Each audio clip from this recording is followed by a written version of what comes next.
I'd ask Councilman Guadrone to please lead us in the pledge. Everyone, reach your hand on the heart, please. I pledge allegiance To the flag of the United States of America and to the republic for which it stands, one nation, under God, indivisible, with liberty and justice for all. Thank you. You may be seated. This month, we are so proud to recognize members of the Hispanic community, and we're going to start with this evening's first honoree, Iris Cruz. Iris, I'd ask you to come forward. Iris is a native-born New Yorker from El Salvador. Her parents, immigrant parents from El Salvador. She became a first-generation college graduate, and though she holds a bachelor's degree in nursing, she has continued her education, pursuing a master's degree to become a nurse practitioner while maintaining her life-saving work as a registered nurse in the neuro ICU at Good Samaritan University Hospital. Iris is a model of achievement, pushing herself and constantly growing and learning, reflecting values our community holds dear as she strives to provide care for her neighbors and stay compassionate to all. Please, if everyone would join me in honoring Iris Cruz.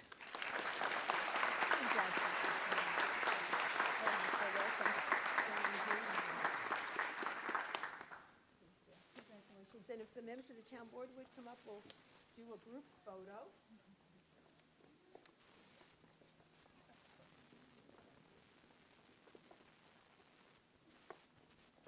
This isn't going to work then, hold on.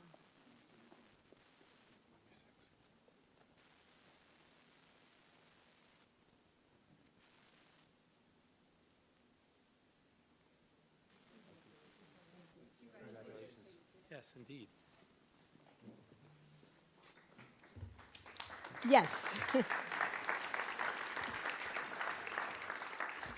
Our next honoree is a couple, James and Maureen Diaz, and I'd like to invite Councilman O'Connor to the podium to present their awards.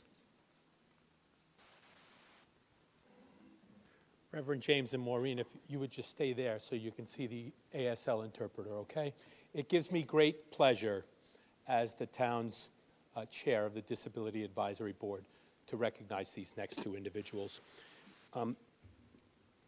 James, born and raised in New York City, graduated from John F. Kennedy High School in the Bronx in 1976. After moving to Long Island in 2015, he continued his lifelong commitment to service as a pastor of the deaf ministry at Island Christian Church. He has worked tirelessly to ensure that the gospel is accessible to all, leading worship, retreats, revivals, and weekly Bible studies. Beyond ministry, James has also dedicated many years as a counselor supporting deaf, autistic, and developmentally disabled adults. Together with his wife Maureen, their 3 children, and 6 grandchildren, James is an inspiring example of faith and community leadership. Maureen's journey began in Jamaica, where she was raised before coming to the United States in 1996. Her resilience and perseverance have shaped a life devoted to service. She is currently pursuing her studies at the School of Ministry in Florida and will soon earn her certification diploma. Each year, Maureen volunteers at the Deaf Revival, and she leads weekly Bible studies on Zoom, offering encouragement and fellowship to deaf individuals and families. She also serves as a representative for the deaf community with Suffolk County's Department of Fire, Rescue, and Emergency Management, helping strengthen communication between first responders and those they serve. Together, James and Maureen Diaz embody compassion, faith, and advocacy. Their work has enriched countless lives, and today, we, the Town of Islip, proudly recognize their remarkable contributions to our community. Reverend James and Maureen, congratulations. Please come up.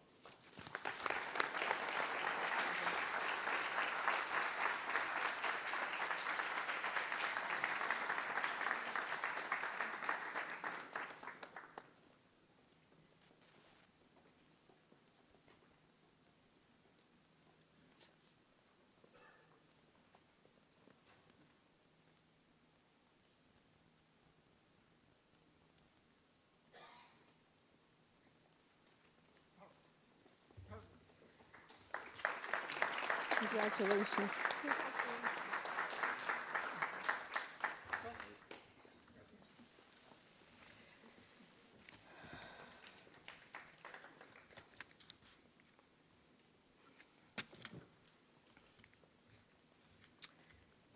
Our next honoree is DeSalma Melgar, and I'd invite Councilman Guadron to please make the presentation. Thank you, Madam Supervisor. Good evening, everyone. DeSalma Melgar, known as Dio, is an exceptionally dedicated professional whose work for the Suffolk County Bar Association speaks to her education and dedication. Dio has demonstrated leadership and initiative in her actions as a co-chair for the Real Property Committee and for volunteering on multiple occasions to assist in coordinating mock trials, continuing her pursuit of furthering legal knowledge and education. Her drive to better the community goes beyond professional accomplishments, as she has continued to host free notary classes and organize food drives for food pantries for years. Both her achievements and her character that shines through them prove Dio's dedication to her neighbors, family, friends, and out of town. And I am grateful to honor such a person here today. DeSalma.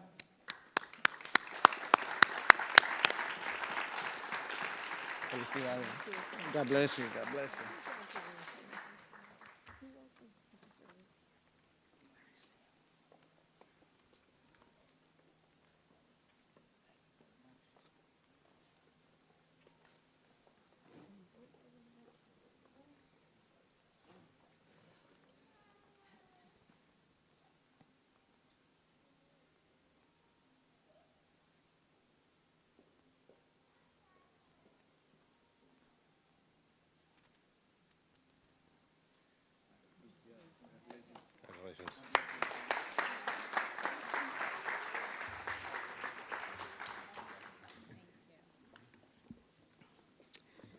Our last honoree this evening is Melissa Escobar, and I'd ask Councilman Lorenzo to please make that presentation.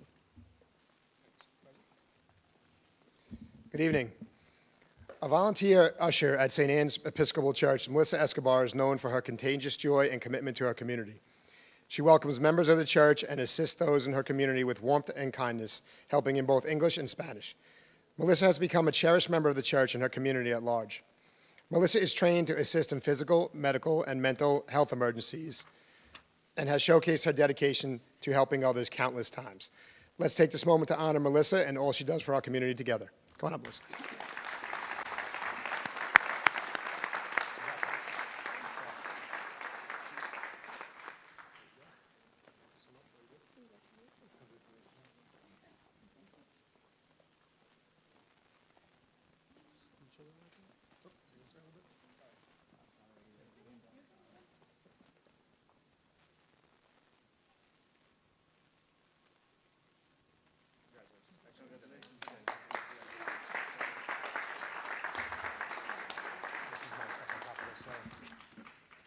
Gotcha.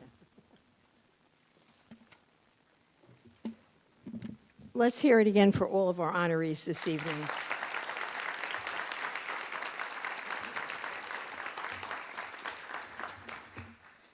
Okay.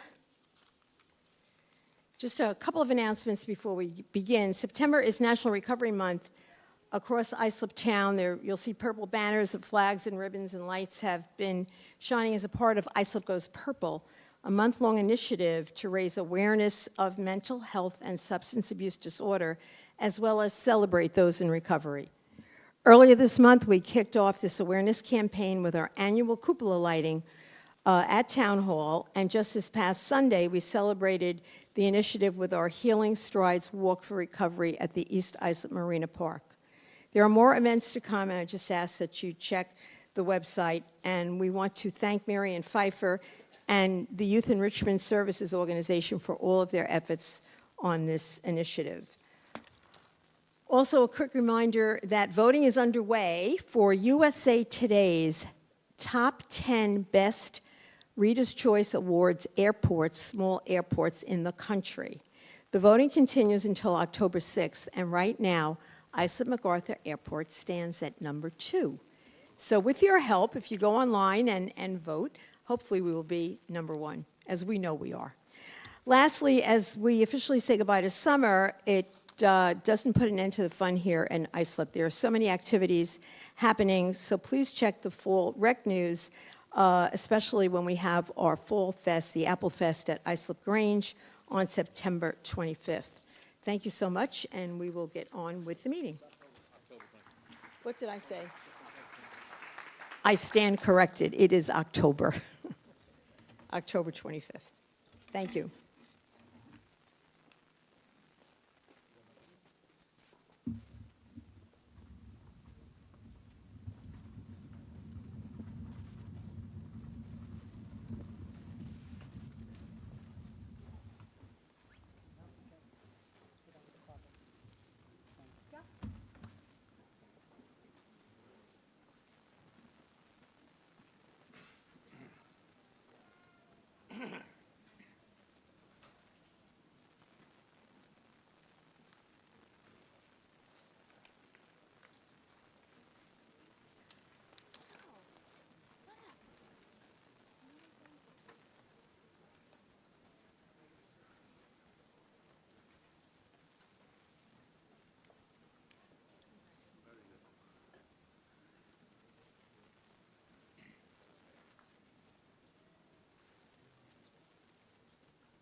We're going to begin by having the town clerk read an announcement regarding the 2026 tentative budget.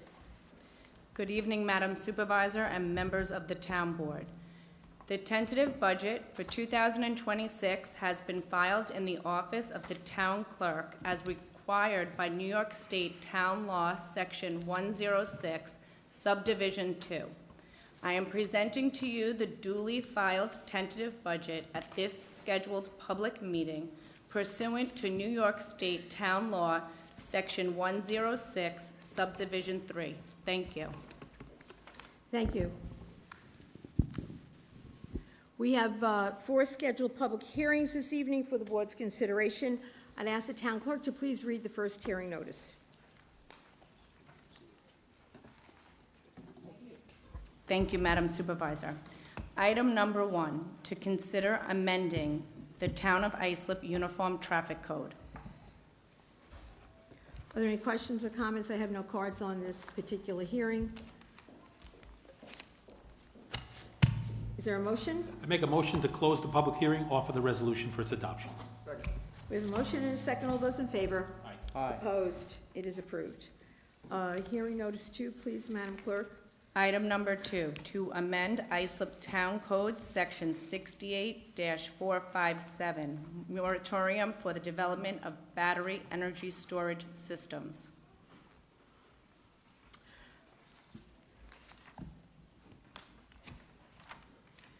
We have a number of people who have signed up to speak on the battery energy storage resolution. And before we go to them, because there are so many, I want to make sure that everybody understands where we are on this.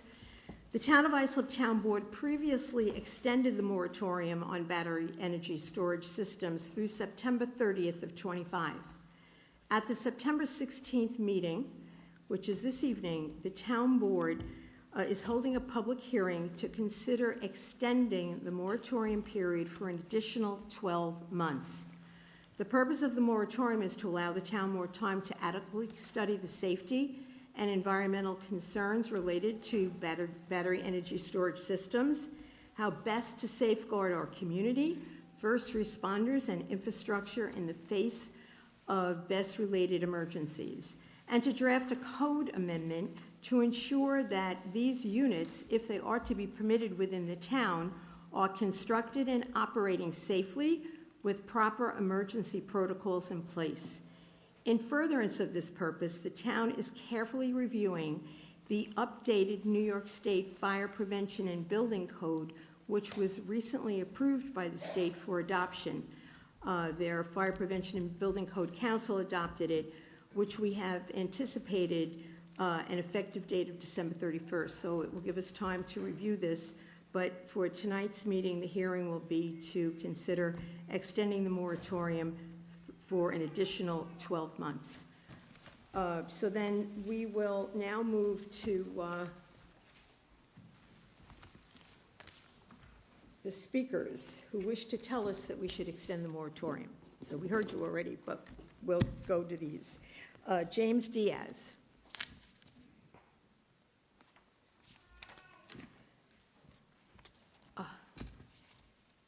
James and Maureen Diaz. Did they have a statement? They said they did. Can you go to?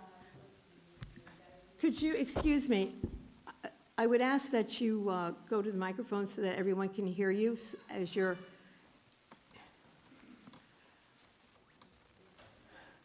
So do I have to move over here? Yeah, James Diaz, because I can't see. Yeah. I'm sorry. Okay, so you're talking about the battery issue, right? Yes, that's right. So we don't think that that area is a safe place. You know, it's our community. And we try to avoid that, you know, having those batteries stored in not a safe area because it's our community that it'll be affecting.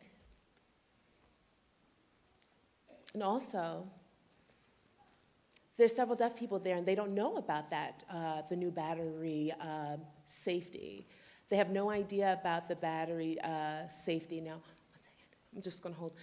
They don't know about the battery, what is it called, the energy safety? Mm-hmm. They have no idea about that. Okay. So if there's deaf out there, they have no idea about how the area is going to be safe or affected by that battery. So they don't know if that battery, planning to put the batteries there is going to be safe for their community. Okay. Very good. If you would just let the gentleman know that we understand that, and that's precisely why we're planning to extend the moratorium for an additional year at least. Yeah, I think that's really good if you extend the moratorium, you know, and wait, you know, for Great. 1 year. Thank you. Very good, thank you. Next speaker, Gail Pinero.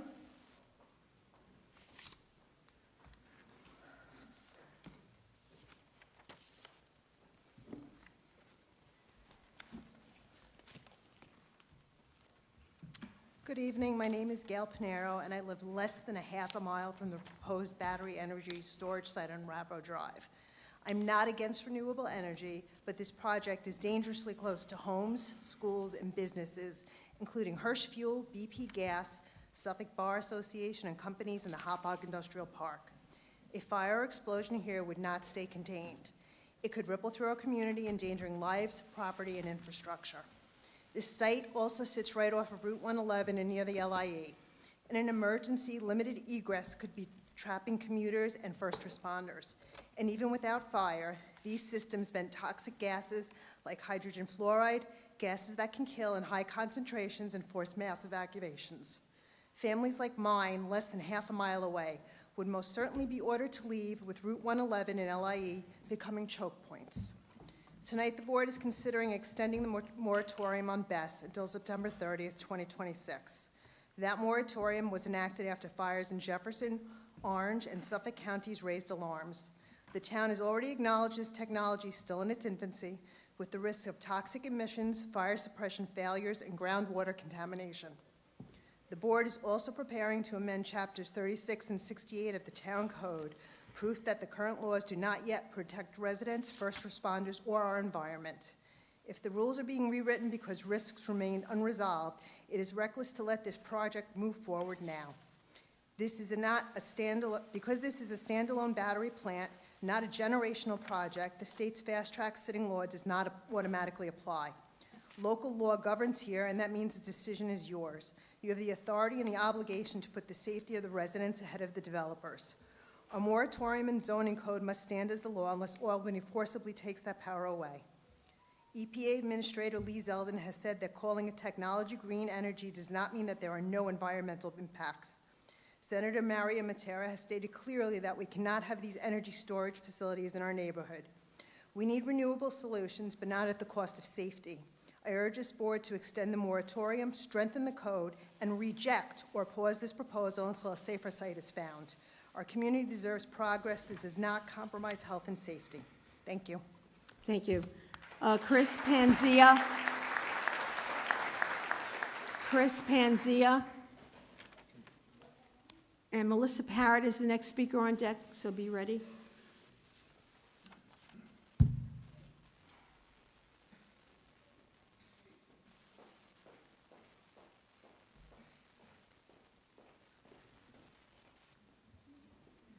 Chris Panzaka, Town of Oyster Bay. When New York State is 0.4% greenhouse gas emissions, 0.4, there is no need to rush best technology and its proven dangers to residential communities or high voltage EMF emitting transmission lines surrounding our homes or schools, all for what? A law mandating overly aggressive targets. Infancy technology and these renewable promises are coming at the expense of our public health, safety, and environmental integrity, with no long-term residential health studies proving normal operations or disasters are safe for residents, our sole source aquifers, or the environment.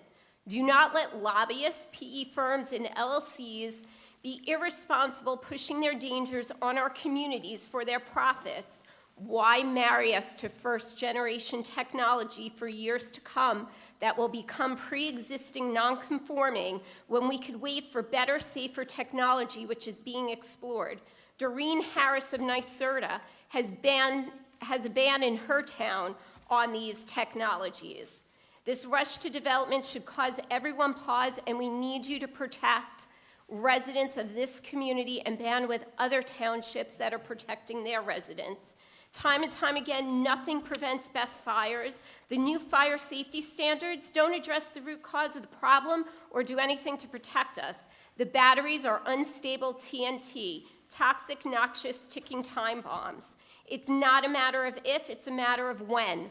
Let it burn approaches, thermal runaways, toxic fallout with evacuations if they can happen, shelters in place, hazardous waste cleanups, and residential health issues is what they're bringing to our communities. Your board, like others, will contend with broken promises and new promises on safety, a bunch of sorries, unanswered questions, incomplete assessments with no baselines or list of contaminants, sickness, contaminated homes, lands, waterways, and class actions lawsuits.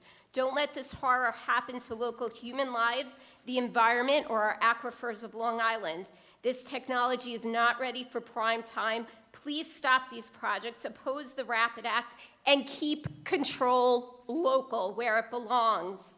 Have your township work with the town of Oyster Bay, the town of North Hempstead, town of Hempstead, city of Glen Cove, so that all Long Island residents are protected from the dangers of these facilities. And remember, let's wait before it's too late and pause for a good cause, which is health and safety. And Monterey Supervisor Glenn Church called his incident a 3 Mile Island event, saying it's obvious that technology is ahead of both the government's ability to regulate it and private industry's ability to control it. Thank you, Chris. Melissa? Melissa? Next will be Saman Khalil. Sure. Good evening. My name is Melissa Peratt from Sayville, and I am also the Executive Director of Renewable Energy Long Island. Thank you. It's nice to be here. I am here to request that you do not extend the moratorium, the ban for a battery energy storage system, BESS, for an additional 12 months. Today, we are not here to comment on a specific BESS project, although I hope we do have that opportunity in the future. We are here to ask you to not extend an already extended 3 times, including this one, moratorium. BESSes today are safer due to advanced technology and the recently updated Uniform Fire Prevention and Building Code that was amended on July 25th. Today, we are here to comment not on the specific site. Today, we are safer due to advanced technology and the recently updated Uniform Fire Prevention and Building Code. That was amended on July 25th, 2025, as you know.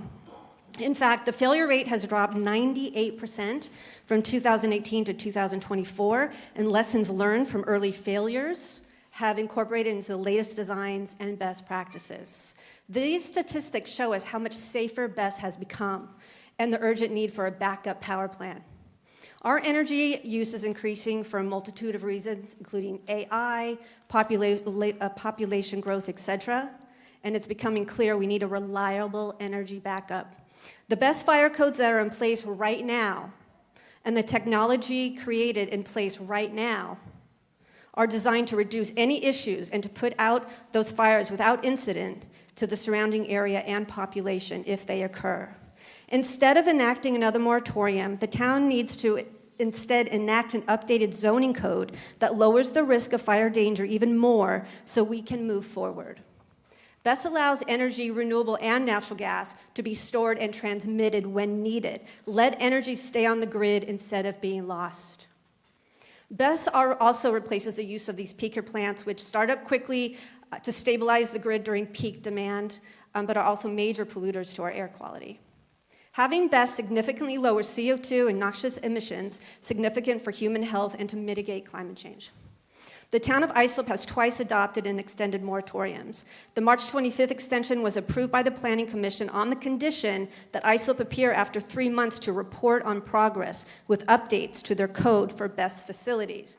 To date, I don't think this has happened. As far as we can find, it was due in June. Towns in New York and Long Island have successfully implemented BESS zoning codes. The town of Poughkeepsie, for example, recently succeeded in lifting its BESS moratorium and passing a very well-conceived zoning code 4.3 with 4 tiers of systems under different levels of stringent scrutiny. We need to stop the moratoriums and progress Melissa. so we can move forward. Thank you. Thank you. Saman Kalal. Next, Rich Bamonte. Saman Khalil, S-A-M-A-N-K-H-A-L-I-L. Yeah, okay. Good evening. My name is Saman Khalil, and I'm a resident of Bayshore, New York. I will be speaking on the proposed 12-month extension of Islip's moratorium on battery energy storage system, also known as BESS. I understand why some people are worried about BESS. There are concerns about safety and making sure facilities are properly regulated. But through new technology and newly implemented fire codes, BESS will provide reliable backup power when we need it most. It helps us use more clean energy through solar and wind, and will lower Long Island's electricity costs, which, as we know, are some of the highest costs in the country, as per New York Best. This is a smart investment, especially compared to the overpriced peaker plants, which burn dirty, unhealthy fossil fuels. This is why, after New York State's fire codes and updated technology, we need to vote on building a BESS, not a year-long. We need to vote on building a BESS, not a year-long pause. 12 months is too long for a few reasons. If we look at other towns in Suffolk County, most have done the work much faster. For instance, Riverhead had a 3-month moratorium and adopted a new BESS code April of 2023. Similarly, Southampton completed their BESS code this past June. 90% of towns in Long Island have never enacted a 12-month moratorium. Suffolk County Planning Commission has made it clear that this extension should be limited to 3 months. A full year would ignore that guidance and prolong progress. Therefore, I strongly encourage you all to consider a shorter accountable extension, 3 months with progress reports, which will help the community moving forward, educated and informed with clean and affordable energy responsibly. Thank you so much for your time. Thank you. Rich Bamonte. Rich Bamonte. I would ask everyone to please keep your comments. It's not necessary, really. Not helpful. And there are a lot of cards here. We're never going to get through it if you're going to keep delaying it by Good jeering evening. and clapping. My So, name is Rich Bamonte. Rich, you're up. And I've been a resident of this community for over 50 years. My home is less than a quarter of a mile from the proposed battery storage site. I'm here tonight because I strongly oppose placing this facility so close to where people live, work, and worship. Lithium battery storage is not without serious risk. Across the country, we've seen accidents where battery fires have burned for days, releasing toxic smoke and requiring evacuations. These are not small, contained events. They can be dangerous, unpredictable, and extremely difficult to control once they start.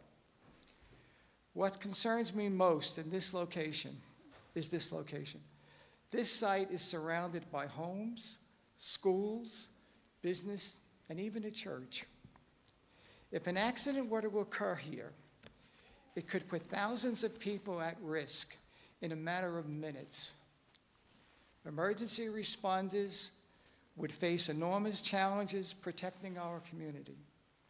And no amount of safety measures can erase the fact that we're talking about placing a hazardous industrial operation in the middle of a residential area.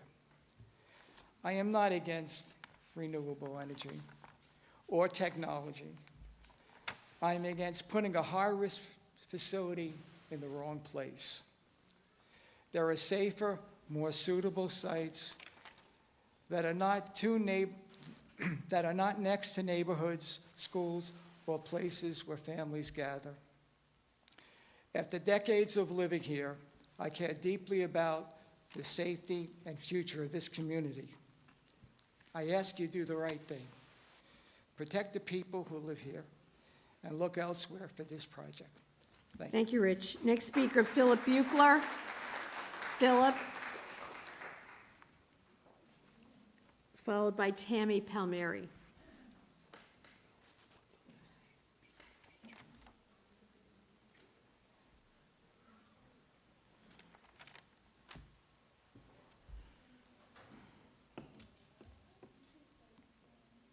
Yes.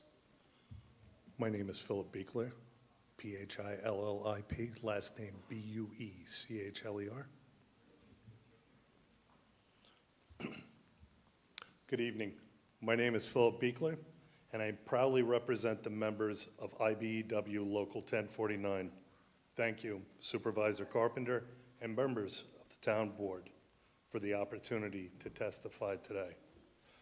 This project is a win for working families in the town of Islip.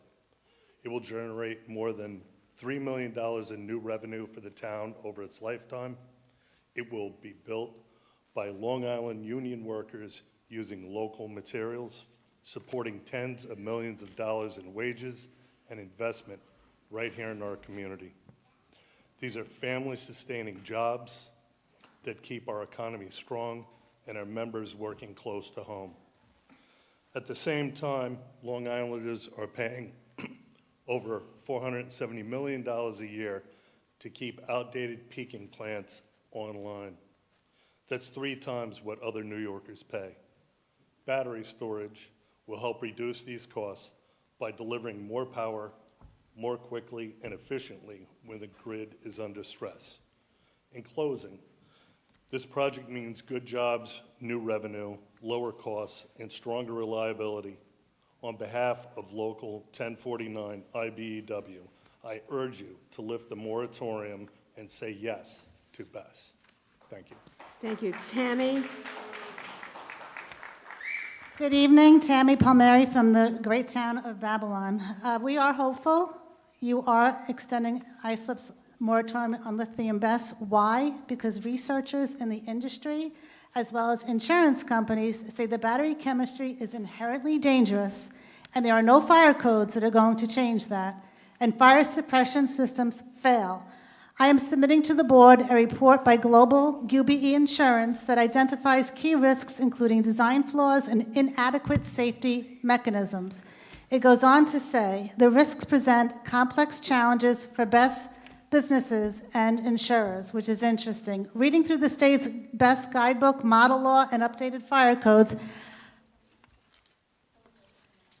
I cannot find any mention of a liability insurance mandate for BESS developers. I know the developer must hold a bond for decommissioning costs, but what about liability insurance to pay for hazmat cleanup of the surrounding community if needed?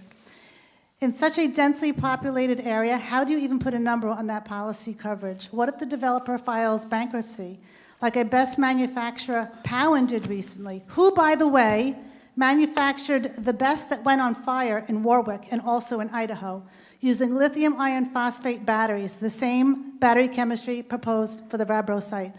With a history of lithium best fires here and around the world, no community should be left unprepared in the event of a catastrophe. Evacuation plans utilizing a wind modeling service should be used to track the toxic smoke's path of contamination for health and litigation purposes, and also independent air and soil testing before, during, and after the fire for health and litigation purposes.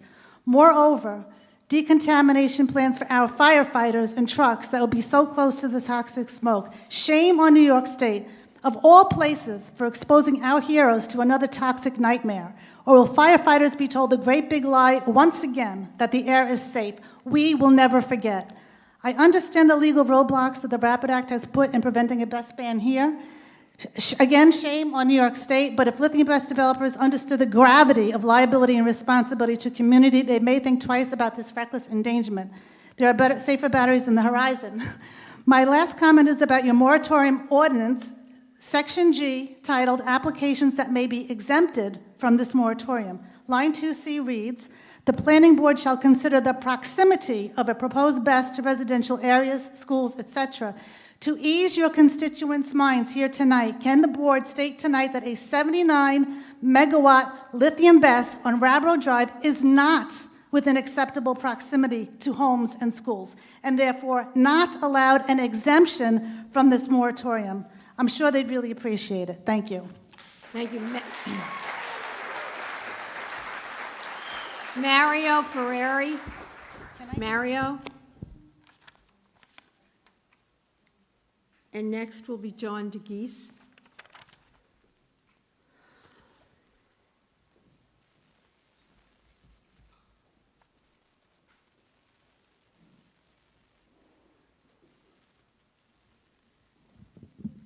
Oh, yes, my name is Mario Ferrone, M-A-R-I-O, F-E-R-I-O, F-E-R-O-N-E. Good evening, my name is Mario Ferrone. I'm the Long Island organizer at Climate Jobs New York. We are a coalition of labor unions representing 2.6 million working men and women across New York. Our members are at the center of economies on Long Island and across New York State, and we are united around our goal of combating climate change while reversing income inequality. Tonight, I'm asking the board to not extend the moratorium on battery energy storage systems. These projects are critical to building a stronger, more reliable power grid. They help keep the lights on during outages, lower utility bills that are projected to rise as demand grows, and protect our community as storms and heat waves become more severe. Batteries are critical supporting a clean energy power grid by storing excess renewable power when they're made and dispatched during peak times. Yes. They also reduce the need for fuel from fossil fuel sources. As energy demand soars for the first time in decades, Long Islanders are faced with rising utility bills, and we need to bring more clean power on the grid. Battery storage helps us do just that. The town should be doing everything possible to guarantee affordable, stable, and reliable energy for its residents. Lifting the moratorium is a common sense step in the right direction. Beyond reliability, BESS projects bring tangible local benefits. With the right policy framework, they can create good paying jobs for union members who live right here on the island. They provide stable tax revenues to support our schools, roads, and local government. As stated already on July 25th, New York State officially adopted an updated energy storage safety code based on the best-in-class standards, using successes from the FDNY's rules around battery storage in New York City. By ending this moratorium, ISIP can continue to lead on clean energy, protect families from the impacts of climate change, strengthen our grid, and put local residents to work. Thank you so much. Next speaker, John DeGeose, followed by Emily Dwyer.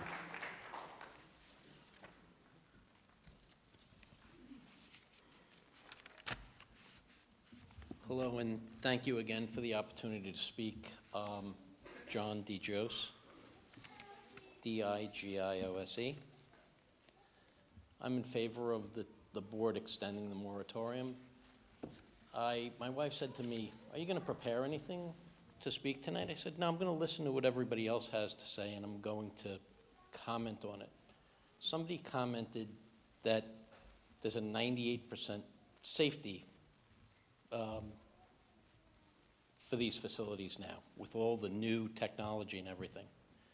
I think 2% is a big enough number considering the proximity to homes, businesses, places of worship, schools, to take a hard look at it. The same way you can't build a cannabis site or an adult use within a certain radius of a home, a business, place of worship, school. That should be the criteria for these facilities. I'm in no way saying that these facilities aren't in our future. I'm just saying that where we put them is germane to the conversation. Also, we heard about firefighters, and I guess it referenced 9/11. Tragedy. Paid firefighters. That was their job. They were paid to do this job. We have a 100% volunteer fire department. We're asking people that are basically just doing a selfless act for no compensation at all to go out and try to fight these unfightable fires. It's, you know, I just think that there's a human side to all of this as well. My house, as I've said the last 2 times I've spoke about this, is less than a quarter of a mile from the site. It's not a NIMBY issue. It's putting something where it belongs as opposed to, you know, where the high tension wires are and the ability to access the grid. We understand that that would be very convenient for the electric to be, you know, that's the same reason why they put the transfer station there. So thank you for the opportunity to speak. Emily Dwyer, thank you.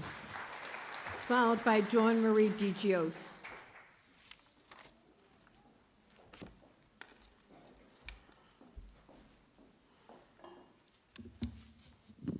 Good evening. My name is Emily Dwyer. I'm with Edgewise Energy, which is a battery storage and clean energy developer working here on Long Island. I'm also a lifelong Suffolk County resident myself, and I care deeply about the future of our grid. As you probably all remember from Superstorm Sandy, many of our homes, hospitals, schools, and other critical infrastructure lost power for extended periods of time. When the lights go out where they are most needed, lives are lost. We cannot afford to allow our grid to fall behind and be unable to support increasing energy demand. I'm here today to respectfully urge the town of Islip to lift the moratorium on battery energy storage systems and allow this technology to be implemented in our area to better our grid. BESS is the kind of smart, forward-thinking infrastructure that Long Island and New York State needs to support a cleaner, more reliable grid. It plays a critical role on reducing stress on our grid, cutting emissions, and keeping the lights on during peak demand or emergencies. It is also the fastest responding resource available today, able to meet peak demand when families are running air conditioning and appliances. I understand that safety is a top concern, and as a fellow Long Islander and developer, I share that concern. It is important to note that New York State recently updated its Uniform Fire Prevention and Building Code to include comprehensive, enforceable BESS regulations among the strongest in the nation. These standards were developed with input from fire safety experts, first responders, and engineers, and they cover every aspect of safety, including fire containment and thermal runway prevention, strict setbacks and size limits, first responder access, training, and emergency response plans, third-party commissioning and ongoing maintenance, and fire-tested components. Independent third-party testing has also confirmed that there is no risk to public health beyond 100 feet in the extremely unlikely event of a fire. The proposed KCE New York 29 project is more than 2 football fields away from the nearest residence, over 7 times the safe distance. This project will also bring meaningful local benefits. Over its lifetime, it will generate more than $3 million in revenue for the town, while providing tens of millions of dollars in wages and investment in Long Island economy through union labor and locally sourced materials. Ratepayers spend over $470 million annually to maintain old fossil peaker plants, 3 times more than other New Yorkers. BESS offers a smarter, more affordable solution that will stabilize our grid and reduce electricity bills and support economic growth right here in Suffolk County. Extending this moratorium now would send the wrong message, that even responsible, code-compliant, clean energy projects on properly zoned land aren't welcome. With stringent safety standards now in place, and with so much stake for the reliability and affordability of our grid, there is no reason to continue to delay this. I urge the town to let the moratorium expire and allow projects like this to move forward. Long Island families, businesses, and critical services are counting on us. Thank you. Dawn Marie. Marcus Habib on deck.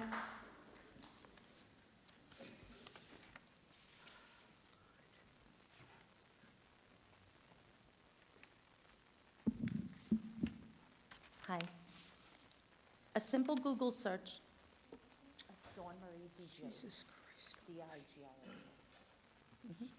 A simple Google search of BEST details the vast array of devastation these types of facilities have produced. Thermal runaway caused by overheating can trigger an explosion.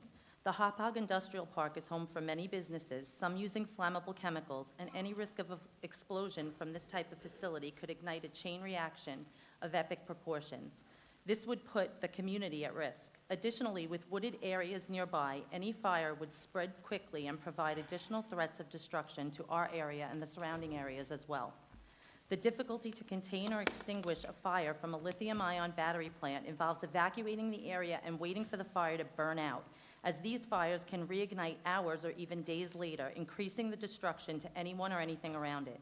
The health hazard from the fumes, vapors, and toxic gases could spread for many miles, inciting harm to an even further radius. The proximity of this location puts our entire community at risk. Due to the single-lane nature of Wheeler Road and Rabbrough Drive on the side adjacent to this proposed facility having no form of egress, there would be no way to safely evacuate the area. This would make it extremely difficult and dangerous for first responders to arrive at the location as well. Also, the Long Island Expressway is an artery for Long Island, approximately a half a mile from the proposed site. The impact from any fire or explosion would shut down the LIE indefinitely, breaking the connection for commercial truckers to get essential and industrial supplies where they need to go. There are additional waste disposal, cybersecurity, operational, and physical failure risks associated with these facilities.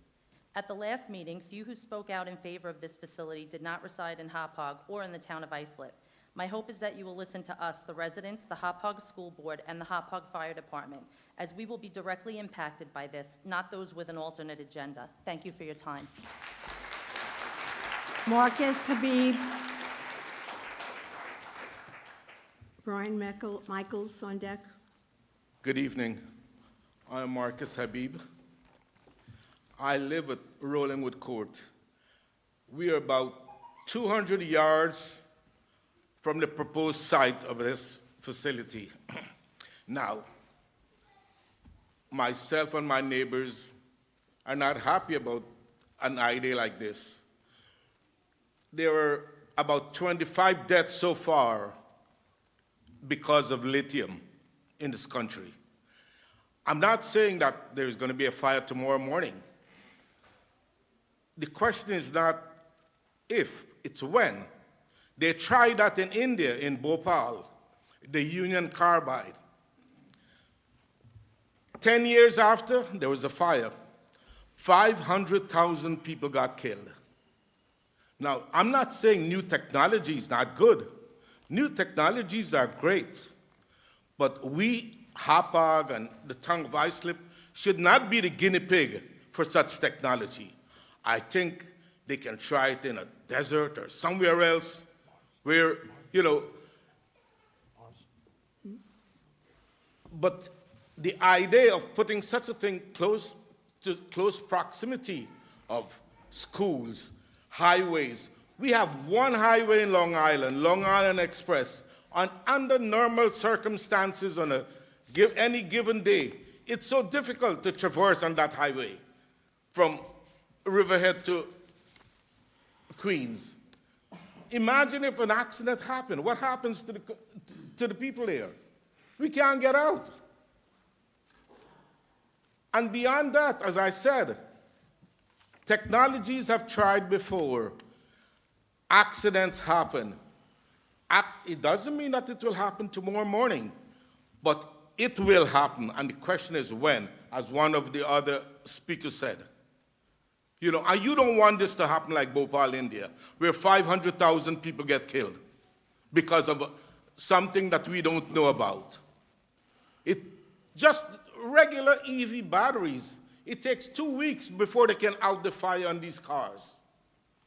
Is that what we're looking for? Is that kind of technology we're looking in our neighborhood? We have children, we have schools, we have so many things going on in Long Island, beautiful place. Why do we want to get it destroyed?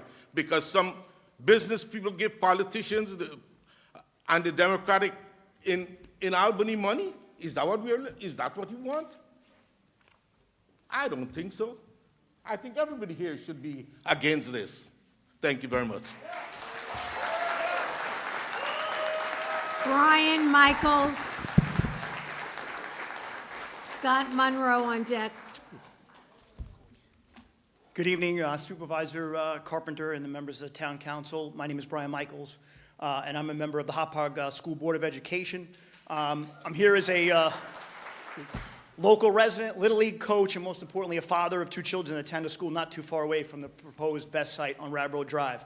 To follow up on that man just said, everybody here is against this. It's just the only people that have gotten to speak in favor of it are industry people who are paid to be here. So far, the residents are 100% against it. Let's be clear, a lithium battery storage facility does not belong near our neighborhoods or schools. When lithium batteries catch fire, they don't just burn, they explode. They release toxic fumes, and they're impossible to extinguish. And this would occur within walking distance, 1 mile from one of our elementary schools, Bretton Woods Elementary School. What would a toxic fire of that magnitude look like on a school day? Just imagine children playing on a playground, inhaling hydrogen fluoride, hydrogen cyanide, polycyclic aromatic hydrocarbons, dioxins, and furans. All of them are harmful, and all of them are cancer-causing. We have a community that lives under the shadow of 9/11, and the cancers that followed our first responders from that day, years later, they were told the air was safe to breathe. Now we're going to introduce toxic chemicals to our local volunteer firefighters and our children to breathe, in addition to heavy metals and metallic compounds to pollute our soil and water. So let's come back to our children playing on the playground, right? How long would it take for that air to blow in their direction 1 mile away, right? How quickly would our children on the playground be able to smell those toxic fire fumes just 1 mile away? Would the buses get there to evacuate in time, or would the chemicals get there first? How long to get the buses up and running? Would it be 1 hour, 2 hours? And I think the better question is, would the buses be able to get there at all? Imagine our main artery roads closed down, as others made the point. As the roads are closed, is unsafe to the massive toxic fire burning out of control. I implore the board to consider the recent lithium fires occurring all over the country and the world. Somebody spoke from one of the groups and said that things have gotten safer. The technology has evolved. It's safer now. The failure rate has dropped. Well, let's look at what's happening just in the last 2 years just in our country, right? January 2025, Moss Landing, Monterey, California, a massive fire. So that was just January this year. A massive fire resulted in a 6-day fire, toxic emissions, heavy metal contamination, highway closures. 1,500 residents were forced to flee their homes. Gateway Energy Storage near San Diego, California, May of 2024, just a year ago. A lithium fire lasted for 2 weeks, resulted in not just millions, hundreds of millions of dollars of cleanup. The root cause for that fire still is unknown or has not been released to the public. Nobody knows. So we can't say the technology has evolved to prevent that. There's been 3 separate fires just in New York. Somebody brought that up before, in Jefferson County, Orange, and here in Long Island. And it's been one after another. If you look, you'll find fires all over the place. If these facilities are needed to be built, they need to be put far away from people's homes. Scott Thank Monroe, you. followed by...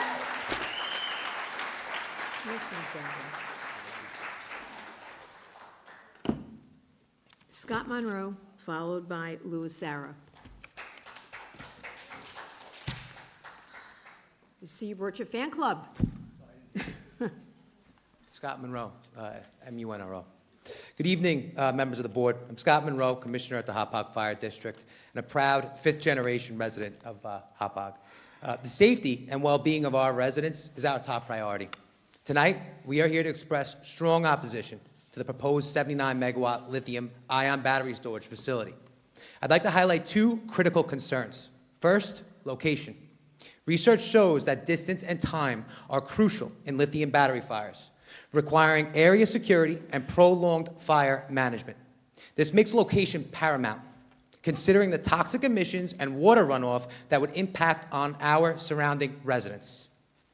We've seen devastation effects of BEST fires in New York State, including one on Long Island in East Hampton, with alarming aftermaths, contaminated drinking water, soil contamination, and a 1-mile evacuation zone. Notably, the East Hampton facility was only 5 megawatts, whereas this proposed facility is 79 megawatts. I'd like to discuss what's within 1-mile radius of the proposed location. Residential areas with young families.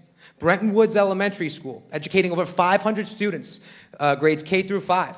not including the pre-K program with children as young as age 4. The second largest industrial park in the nation, with over 1,300 businesses and 55,000 employees during the daytime hours.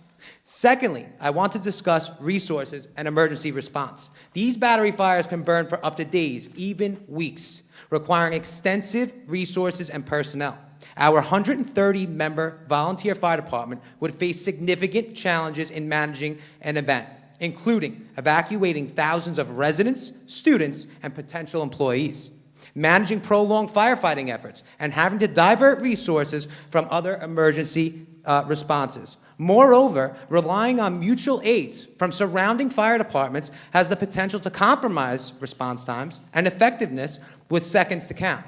This raises serious concerns about our ability to respond to the needs of our residents while managing a catastrophic event such as a battery fire. As a representative of the Hauppauge residents, I urge you to prioritize the community's safety, conduct your own research, and consider these risks.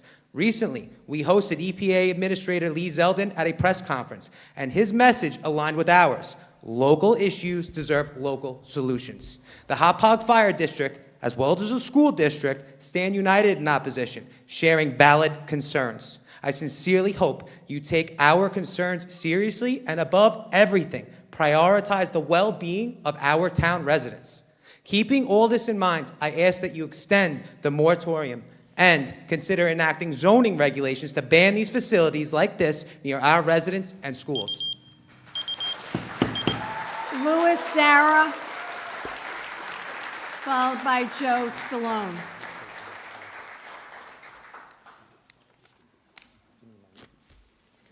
Louis Zara, Z-A-R-A. Good evening, members of the Town Board, Supervisor Carpenter. My name is Louis Zara. I serve as a commissioner with the Hauppauge Fire District. I'm here tonight on behalf of the Fire District and the Hauppauge community to respectfully urge the extension of the moratorium on the lithium-ion battery energy storage facility proposed for 220 Rabbauer Drive. Our primary concern is the safety of our residents, our children, our first responders, and the environmental impact on the community.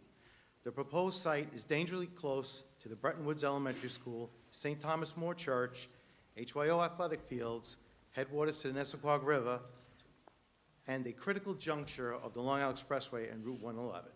This is not just a zoning issue, or as said earlier, not in my backyard, it's a public safety issue. Lithium-ion battery fires are dangerous, they're unpredictable.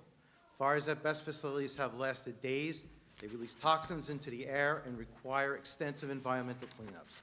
Despite recent updates in the New York State Fire Code, new EPA guidelines, and current NFPA standards, there are still no reliable methods to extinguish lithium-ion battery fires except letting them burn itself out, while firefighters protect exposures, control runoff, and evacuate the area. 220 Rabbauer Drive is not a suitable location for this facility. These systems do not belong near residential neighborhoods, schools, houses of worship, or environmentally sensitive lands. Consider the recent events that you heard time and time. January 2025, Moss Landing, California. May 2024, San Diego Gateway Fire. May 2023, East Hampton, New York. June 2023, Warwick, New York. July 2023, Lyme, New York. All facilities that occurred in the past few years at lithium-ion BESS locations. They're not isolated events, they're warnings to us. The Hauppauge Volunteer Fire Department is responsible for the protection of life and property in the Hauppauge community, including the Hauppauge Industrial Park. They are highly trained and deeply committed first responders. The additional responsibility of training for and managing a lithium-ion battery fire, especially when the risks are so high and the mitigation strategies are limited, should not be tasked upon the members of the Hauppauge Fire Department nor the surrounding volunteer fire agencies and first responders. So tonight we ask the town board to stand with our community, stand with our first responders, and again, extend the moratorium and say no to BESS at 220 Rabbauer Drive. Vote to protect the Hauppauge community and its neighboring communities tonight. Thank you very much. Thanks, Lou. Joe Stallone. Jordan Christensen is on deck.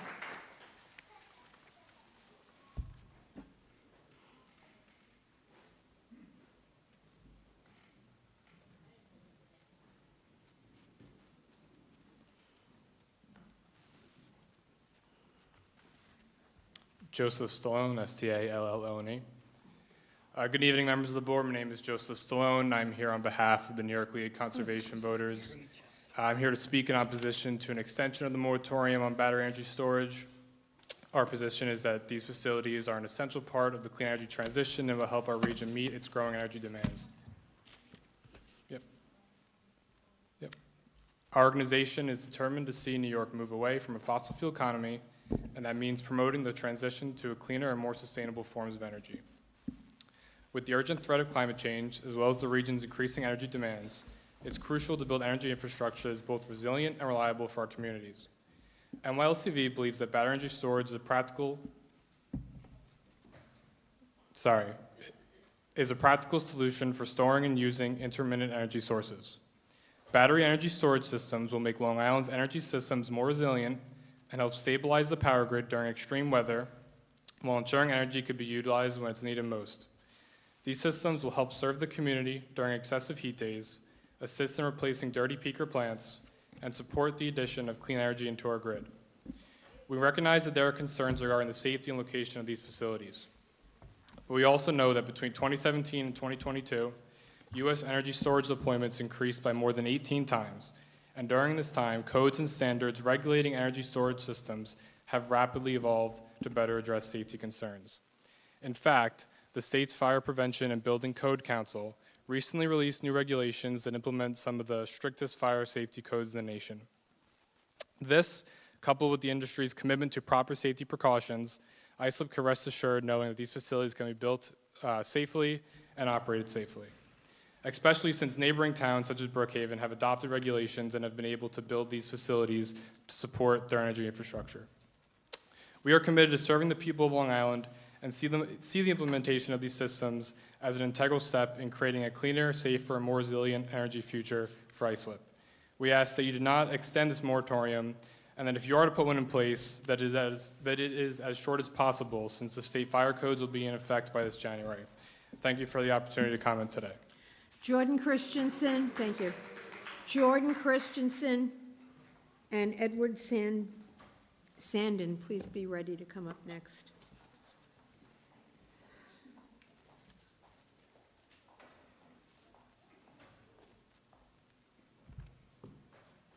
Hi, thanks.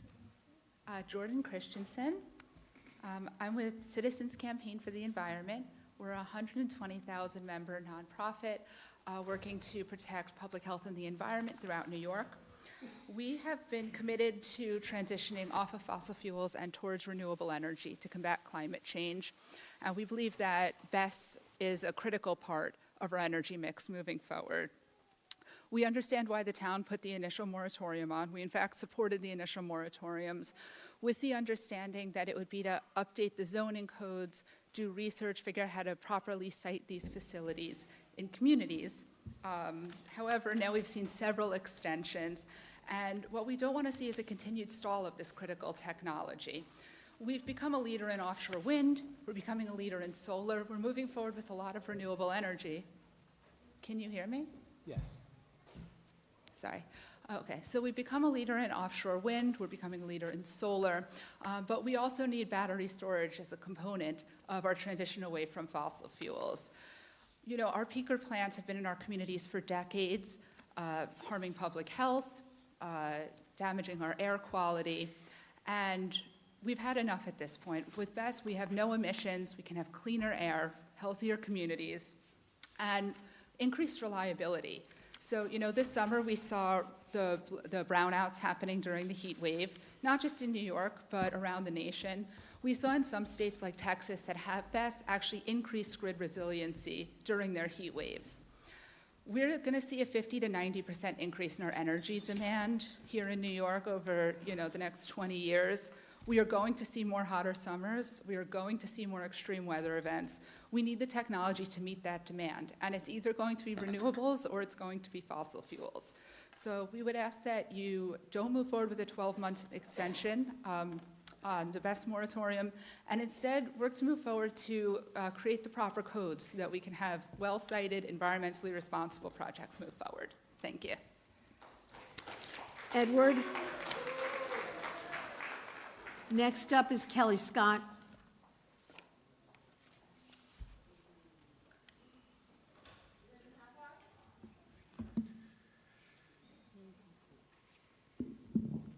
My name is Edward Sanders, E-D-W-A-R-D, S-A-N-D-E-R-S. I've been a resident of Hauppauge, the third generation. I've been here 57 years. I've seen a lot of things come and go. Hauppauge has gotten very overdeveloped. A lot of it is not good.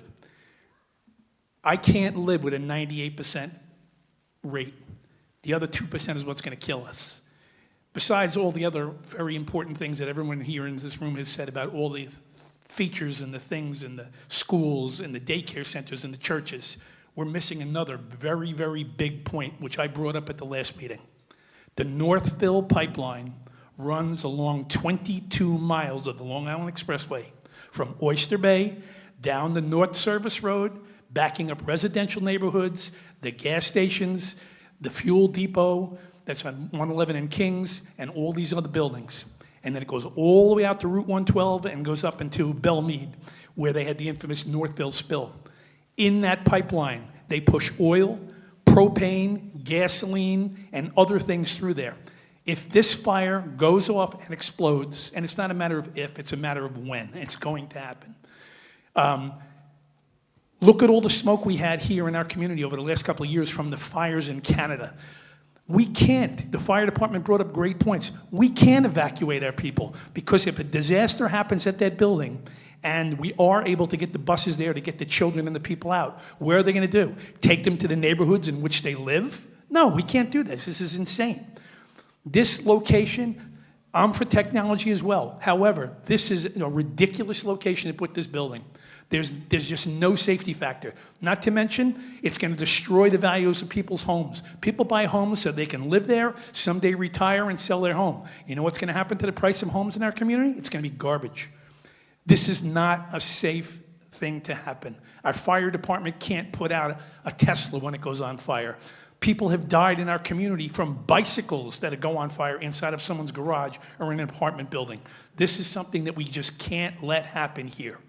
And another thing which I've brought up in the past, anyone who does not live in our community should not be allowed to talk at these functions. We don't need people getting paid, promoting their own business and their own self-interests on our backs. We all live here. We moved here for a reason, to be safe. And when this fire does explode, the people that we lost in 9/11 is going to be minuscule to what's going to happen here. Thank you. Kelly Scott. Billy Roberti on deck.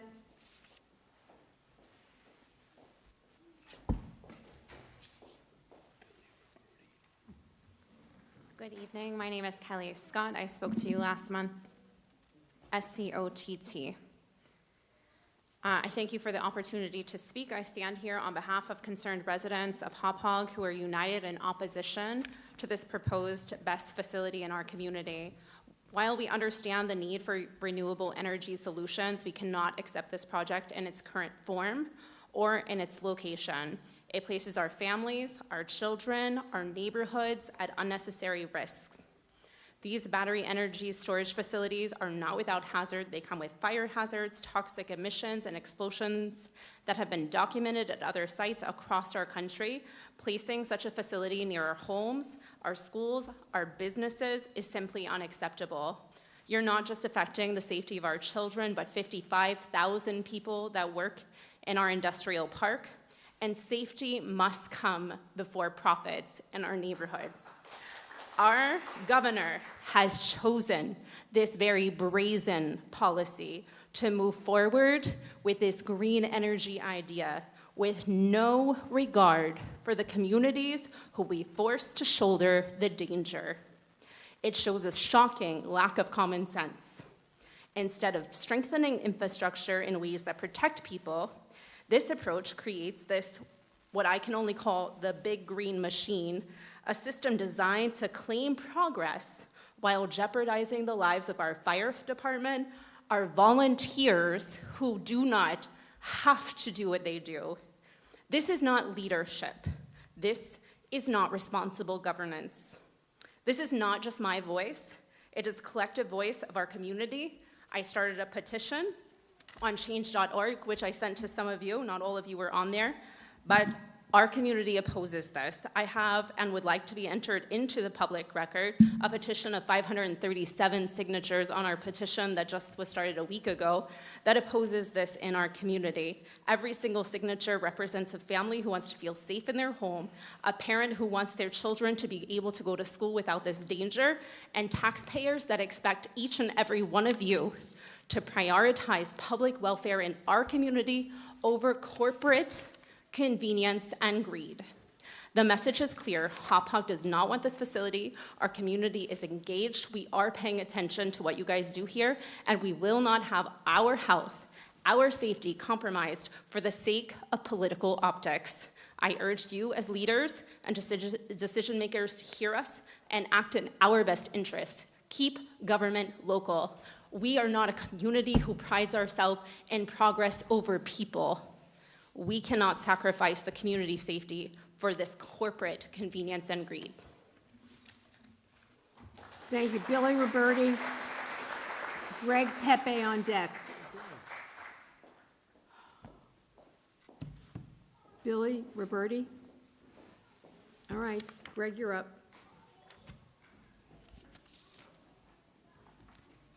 Next is going to be Brian Fink.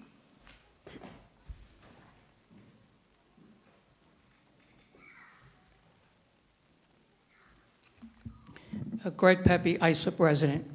I'm here. Greg Pepe, ISLIP resident. I'm not here as a NIMBY that just comes up to the podium and then walks out the back door. I want to put forward this, that in 2023, New York State is developing two projects, major projects. One's called the Champlain Hudson Power Express. This is going to deliver 1,250 megawatts of hydropower downstate, so it will be distributed on our grid, okay? There is no need for these batteries. These batteries are pretty much dinosaurs in the technology that's moving ahead. National Grid Ventures is to install the world's first 100% hydrogen-fueled linear generator right here in Northport. That's going to produce more power, actually, than if we go to hydrogen at Northport and Port Jeff. That'll be more than enough to sustain what we need. We do not need these batteries because of the hydroelectric that's coming down to us, okay? And there's another project, the Clean Path New York, which will be completed in 2027, and it's going to bring more hydroelectric to Long Island. So these batteries, not only are they toxic, but when they burn, they reminisce a magnesium fire. They do not need oxygen to support combustion, okay? So for these environmentalists that think that the Teslas and all these electric cars are safe, put a Tesla in the field, ignite that, put a fossil fuel vehicle, whether it be diesel or gasoline, set that one alight. Get foam, okay, and put foam on both of those. See which one you will extinguish and one will keep burning. Okay? Because, like I said, lithium ion, there is no way of extinguishing that fire. You can contain it and pour tons of water. You can put whatever you want on that, but it's not going out, okay? Take it from me. I worked at the airport over at JFK, so I know what being curtailed. I heard a mother speak last month at the meeting that worked as a stewardess. They also get trained highly on these fires because aircraft, the components, the landing gear, especially the wheels, are magnesium. So is the jet engine cases, the accessory case. That's magnesium. They will continue to burn even when you're applying foam on top. Okay. Now, another point I like to bring out, the fire that happened in East Hampton, another KCE project, the monitoring for that was down in Florida. It wasn't stationed here. They had their monitoring down in Florida. Look it up. These are all facts, okay? So what I'm trying to say is this. If we're going ahead with these batteries and putting them on farmlands like they want to do out east on the Oregon Road, they want to take 26 acres and put these batteries up there, and if God forbid they go up, we're going to pollute the crops that are there, okay? So this should be stopped, not even banned, just ban it, period. Thank you. Brian Fink.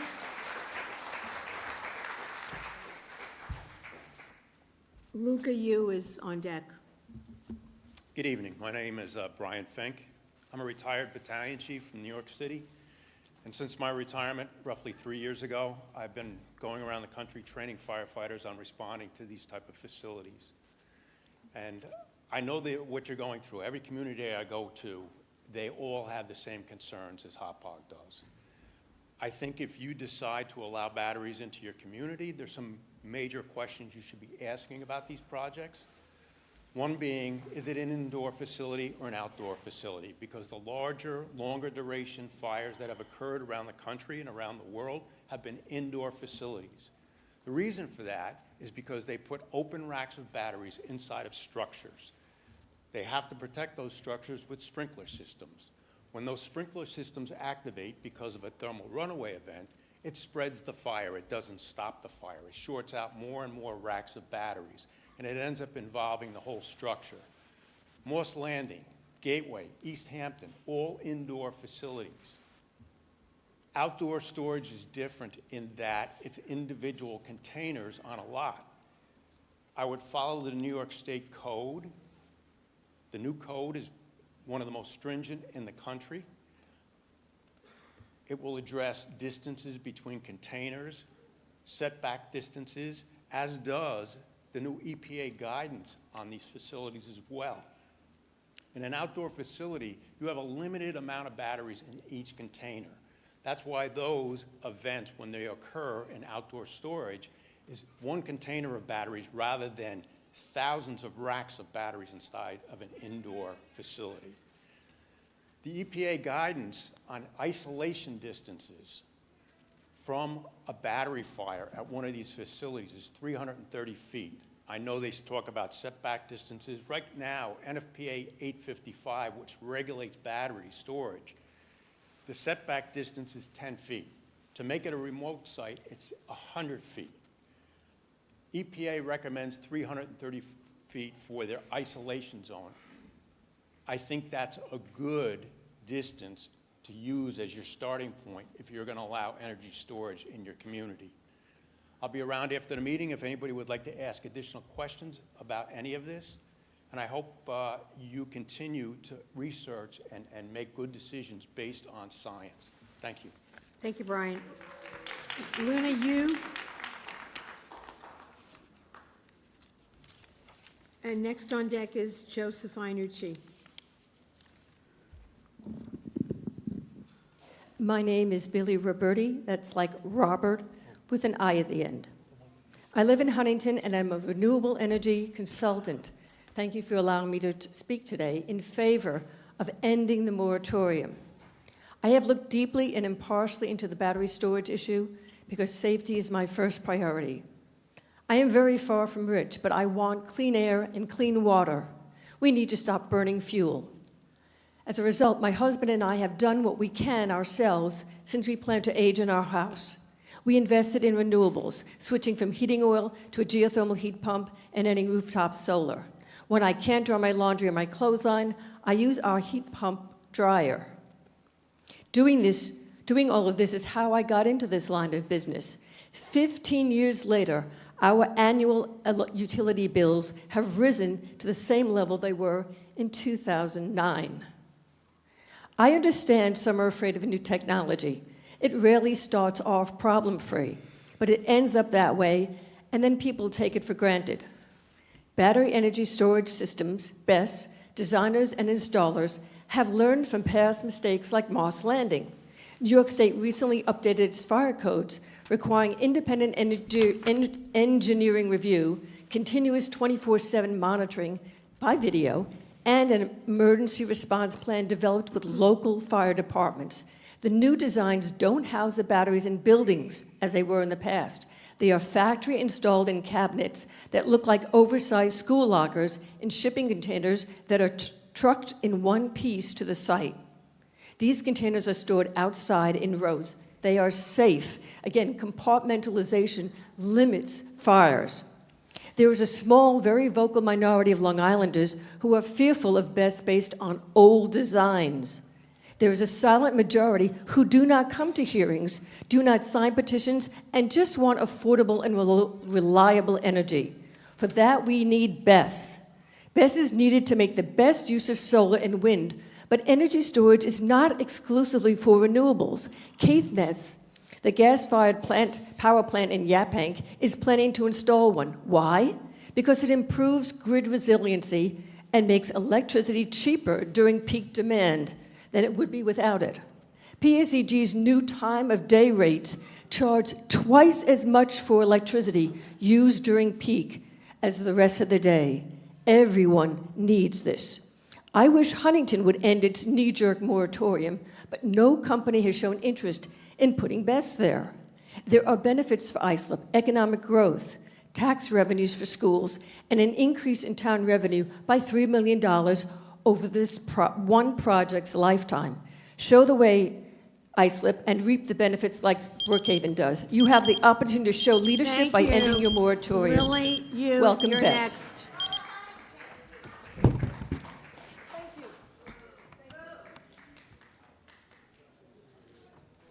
Joseph Iannucci, please be ready. You're next. You're next. No, go ahead. I'm just wanting him to be ready so we can keep moving since we have a lot more cards to get through. Good evening, Madam Supervisor and members of the Town Board. Lucia Yu, L-U-C-I-A, L-U-C-I-A-Y-U. Lucia, L-U-C-I-A-Y-U. My name is Lucia Yu, and I'm a project developer at Key Capture Energy. I've had the opportunity to speak with you before, and I'm grateful to be here again, not only to advocate for our project, but to speak to the future of Long Island's electric grid and the important role battery energy storage will play in keeping the lights on. I'd first like to highlight the tangible benefits that this project will bring to the Islip community. KCE New York 29 will generate over $3.5 million in revenue for the town throughout its lifetime. A portion of this funding will directly support the Hauppauge School District and the Hauppauge Fire Department, which are two vital institutions that serve our neighbors every day. The project site is located at 220 Railroad Drive within the Hauppauge Industrial Park and is more than 2 football fields away from its nearest residential neighbor. This is 7 times greater than the safe distance recommended by the National Fire Protection Association.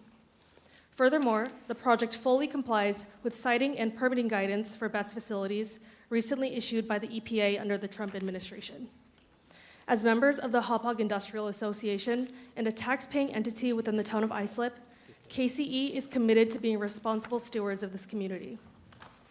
Beyond providing economic benefits for the town, this project will help keep electric bills from rising. Long Islanders pay 3 times what other regions in New York pay to maintain peaking power plants. As an island, Long Island faces unique challenges in its electrical infrastructure,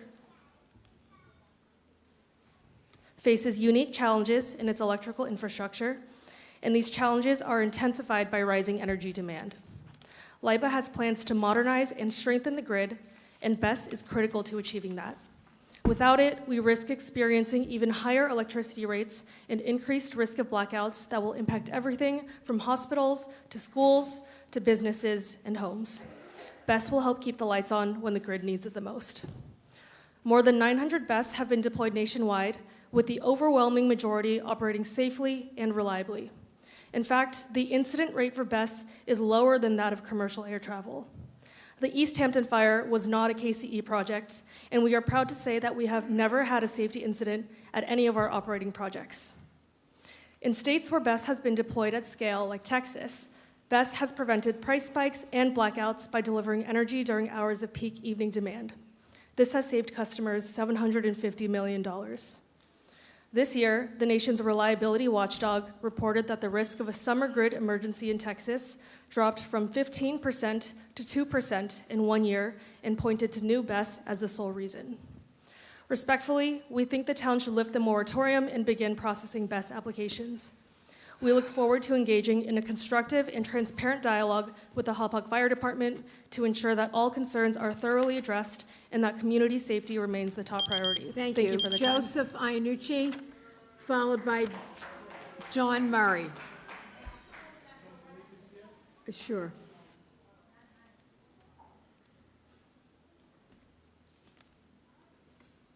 Joseph Iannucci, Hauppauge, New York. Excuse the voice, the weather's not doing me fine here to change the season. I'm just going to hit some points because a lot of the points were covered already, but I'll go through this here. Someone mentioned that during Sandy, we lost a lot of power on Long Island. Most people lost power. That if we had these battery storage facilities, we would have had the power back on sooner. Just to remind somebody, it was the wires and the poles that went down, not the power source. So the batteries going online had nothing to do with that. Okay, and then we do have a lot of paid people here speaking tonight. Most of the people here are taxpayers to the town of Islip, just to remind you. All right, these facilities do not belong in a high-density area, and Long Island is a high-density area. Bottom line there. The other issues no one is bringing up at all is these batteries have a life, just like the batteries in the cars. And no one knows what to do with the old batteries. Another problem down the road, a future asbestos nightmare down the road. Okay? Now, the site is adjacent to the substation, which is immediately adjacent to the high tower lines. So if you have a fire here, you have the potential to lose the substation and the high-tension towers that supply power across going east on Long Island. I left the map up here, a blow-up of the site. I highlighted where the location is. I drew a circle, and I do have handouts, so I'm going to give to everyone for the record. I drew a circle at approximately 1 mile. Some items were mentioned, but I'm going to read down this list real quick. Besides thousands of residents and thousands of commercial properties, you have the headwaters of the Nisququot River, the HYO sports field, the substation I just mentioned, the DOT yard, which is near PC Richards, the New York Inform headquarters, which is on Rabro Drive on the other side, the LIE would get shut down, 111 would get shut down, the Hauppauge Elementary School, Brenton Woods, the New York State Office Building would get shut down, the H. Lee Dennison Building would get shut down, the county headquarters, the county executive office building would be shut down because it's within that 1 mile area. The Hauppauge High School, Route 347, Route 454 would get shut down. And just outside of that 1 mile, you have the North Complex, which has the 4th Precinct, the Medical Examiner's Office, and other offices. Then you got the Hauppauge High School to the north, and you got the Central Islip High School to the south. That's an unbelievable list of facilities that would get shut down. Thank you, Joseph. Appreciate it. John Murphy, followed by Conrad Schackenberg.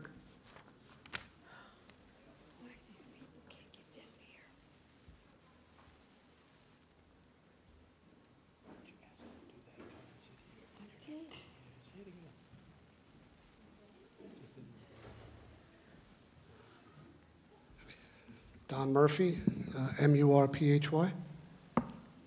Donald. Don, D-O-N. Yep. So I'm Don Murphy. I have the real pleasure of being the superintendent of Hauppauge School District. You heard from Brian Michaels earlier. He's a Hauppauge Board of Ed member, and I think he captured the spirit of this issue so eloquently. Yet I think it's important for me to be on the record with respect for all those who have talked already. First, some context. At our August 19th Board of Education meeting, there was a unanimous resolution opposing this facility due to its proximity to Bretton Woods Elementary School. Just some statistics there. That's north of 500 students, 60 faculty, staff members, and of course the neighborhood there. Now, my duty and my primary responsibility is to ensure the health and safety and well-being of children, staff, and I'd add the community. We're fortunate, very fortunate. We have some exceptional leaders and expertise next door, the Hauppauge Fire Department.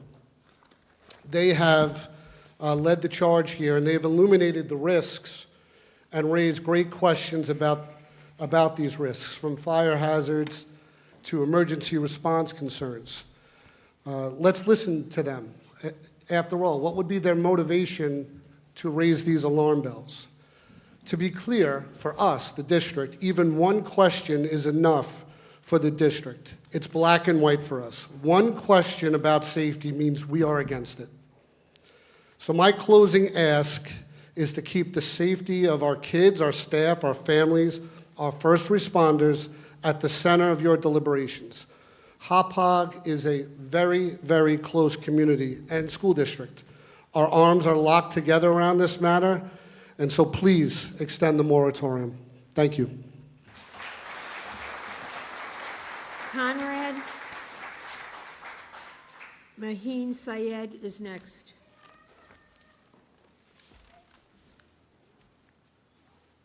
Hello, everybody. My name is Conrad Schnackenberg. I am a lifetime Suffolk resident and a science educator. What I really want to talk to you tonight, and the issue I really want to lay down, is that climate change is coming. We have enormous environmental impact with fossil fuels, and in order to move into the future, we do have to come up with an alternative to using this older, dirty technology. I do understand a lot of people tonight have brought up concerns, and I have heard them. But the main issue is that we have a grid that is overwhelmed. We have the ability to collect solar power and wind power, but we don't have the ability to store it appropriately. Safety, of course, is the number one concern. But what I'm calling for this board to do is not just keep moving this forward 12 months, 12 months, 12 months. Is there a possibility that is there a possibility that environmental engineers, that people who are developing this technology can work with this board and find a solution to this problem? Instead of just A or B, is there a way of coming up with a way of meeting the needs of the community, meeting the safety concerns, and still moving an effective, efficient, and safe technology forward? It looks like what we're doing here is we keep delaying the decision 12 months, and then another 12 months, and another 12 months. Could it be possible to bring these companies together with this board to work out the problems, to work out these difficulties, to find a safe solution that meets everybody's needs? And it appears to me that this dialogue is not currently being engaged. And I would just encourage the board to have a shorter moratorium. The New York State regulations have come in place. The technology is different now. How different is it? How safer is it? Can we have this conversation? Let's do a shorter moratorium of, say, 3 months, and in that time, aggressively debate this, discuss this, and see if a solution can be found. Thank you. Thank you. Maheen Syed, followed by Tara Vasquez. Hello, my name is Maheen. Maheen? Hi, my name is Maheen. I'm the Communications Associate with All Our Energy. We're a Long Island environmental nonprofit. I want to start with the fact that it is expensive to live on Long Island. And on top of inflation, we have some of the highest rates in the country. 1.2 million customers pay over $470 million to keep fossil fuel peaker plants alive. For each customer, that averages out to about $391 per year. This is exactly why the town of Islip would be remiss to forego the opportunity to make Long Island more affordable for their own Islip residents who are struggling to meet their own bills. Not to mention that with more heat waves and extreme weather, we need resilient, cheap electricity now more than ever. Battery energy storage systems charge up when energy is cheap, and then use that cheap energy during peak hours. It also supports wind and solar energy systems, which are some of the cheapest ways to produce energy for our electric grid. BESS is also safe. The February 2024 report from Clean Energy Associates found that there were no deaths among the 40 known battery storage fires worldwide. And the most incidents, if any, would be prevented by newer tech advancements and better testing. Of the 40 known battery storage fires worldwide, wait, what? Which sentence? Wait, sorry. The February 2024 report from the Clean Energy Associates, so CEA, found that there were no deaths among the 40 known battery storage fires worldwide, and that most incidents, if any, would be prevented by newer technological advancements and better testing. Compare that to the number of deaths, so 0, to the 122 people who were killed in 2,600 gas pipeline explosions from 2010 to 2021. And that's only counting the explosions that were reported to the federal government. According to a 2022 report from CalPERG and Frontier Group, that was what they found. Yet there's no more, there are no moratoriums for these gas pipelines, which have nearly 18,000 leaks that occur over the course of a year that can cause explosions and distribution fires such as that.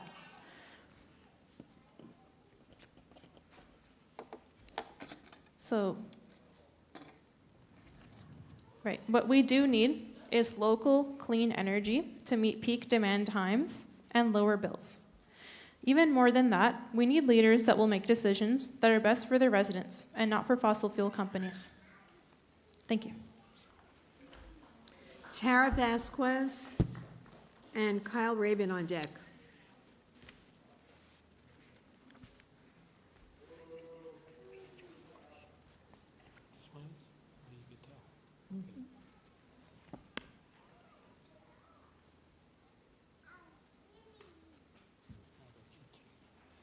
Hi, thank you for letting me speak. I've been a resident of the town of Islip for over 25 years. And Ms. Carpenter, I voted for you in every election.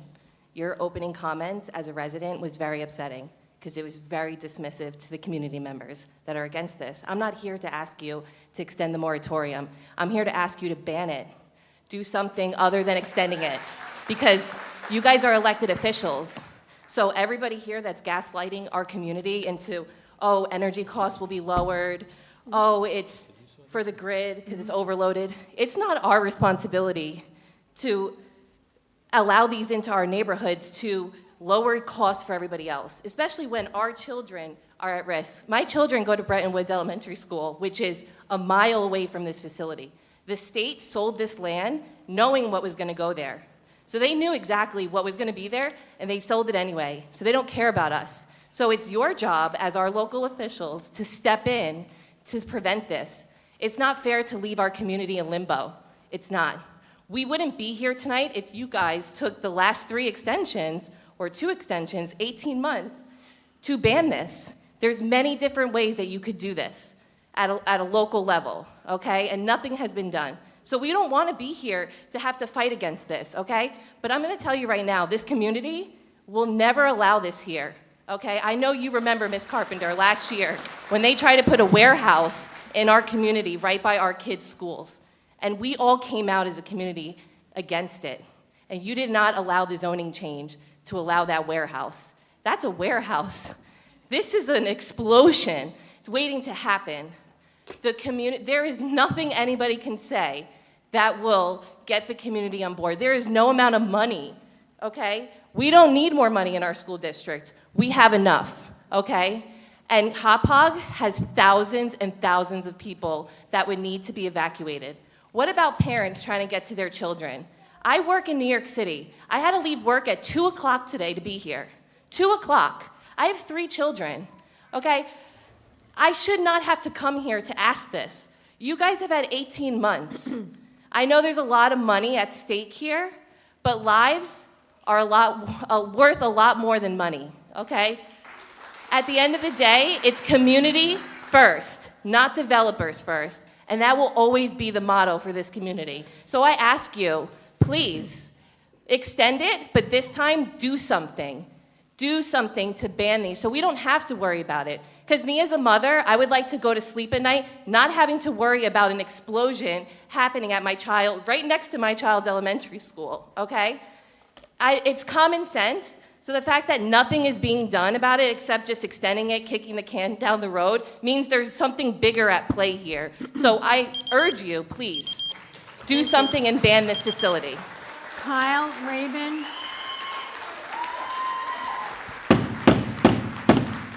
Kyle Rabin. And Joan Matthews on deck.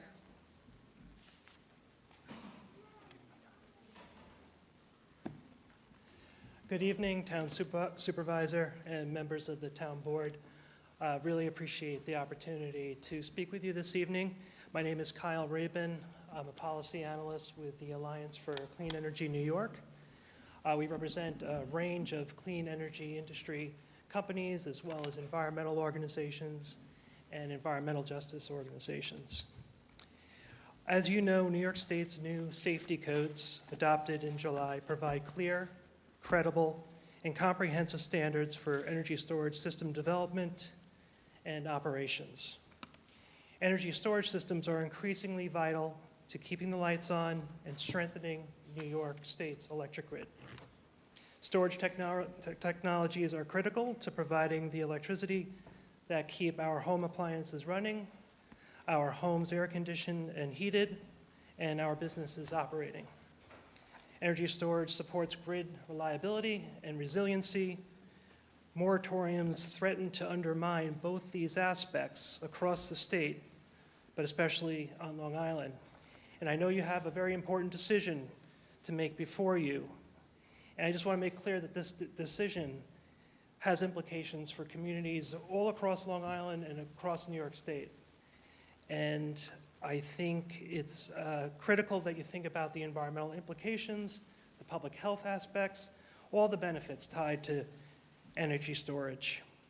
New York's electric grid is at a turning point right now. As demand surges, the New York Independent System Operator predicts an energy reliability shortfall by 2033, especially during extreme heat and other weather disruptions. We need more energy, and we can't afford to waste the power we're already producing. To be clear, energy storage benefits all operational generation assets and makes our existing infrastructure more efficient. These systems allow us to use more of the electricity produced here, closer to where it's needed. This allows New York to be more efficient about using electricity generated from all resources, and particularly helps to maximize the value of low-cost energy generated from renewables. Energy storage systems are already helping New York make the most of its own energy resources by easing transmission bottlenecks downstate and providing fast-responding backup power to high-demand cities and towns. By capturing and dispatching locally produced electricity, energy storage makes New York's grid more flexible, efficient, and responsive to real-time needs. As you would expect, my organization urges you to lift this moratorium for the sake of integrating this technology into our electric grid on Long Island and helping out New Yorkers across Long Island and throughout New York State. Thank you for this sir. opportunity. Derek Stein. Actually, I'm sorry, Joan Matthews. Derek is on deck. No, you're.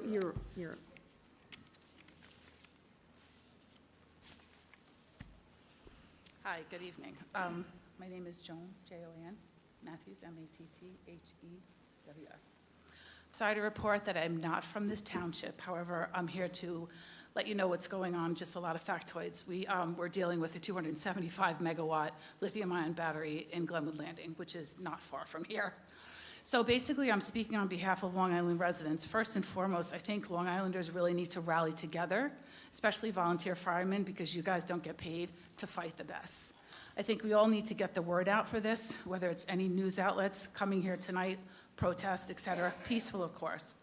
But basically, we're Long Island residents. We're not lobbyists that are paid, best companies that are here for profits, and no disrespect to unions, but you're here for the jobs. Fire safety representatives that are paid also as consultants that were asked to leave Piqua, Ohio for burning batteries without letting the residents know, and they got sick.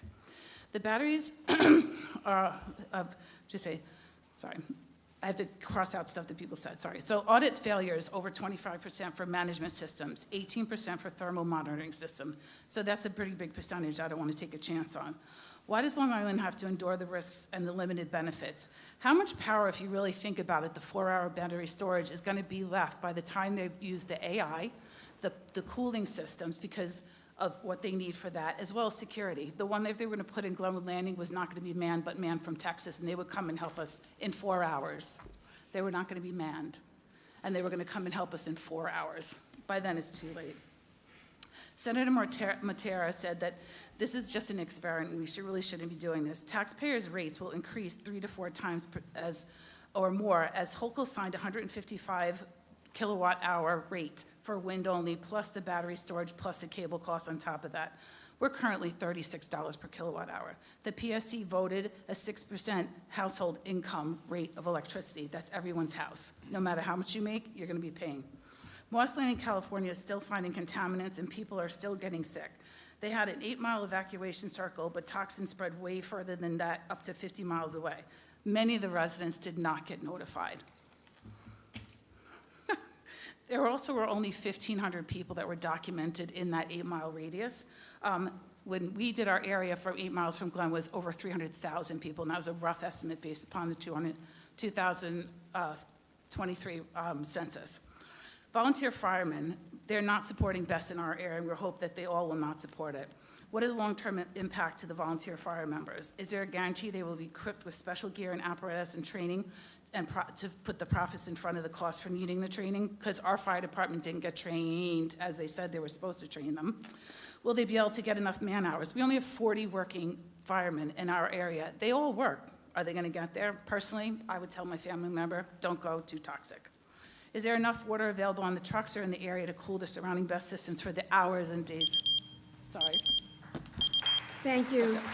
Sorry, Derek.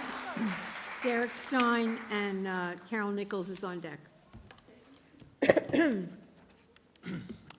Good evening, Supervisor Carpenter, members of Town Council. My name is Derek Stein. I'm a lifelong resident. Oh, Derek Stein, D-E-R-E-K. Lifelong resident of Central Islip. I live about 2 miles from this proposed site, and I'm a parent, and I am in support of lifting this moratorium. And the reason for that is because in other towns across Long Island, what we're seeing is the start of development of AI data centers. We're starting to see increased demand on the electrical grid across Long Island. And no matter what happens in the town of Islip or in other towns, we're going to have that increased demand. There's currently a proposed site in Yaphank along the LIE that is targeted for an AI data center that will use that's targeted for use of about half of the nearby Caithness power plant's total output.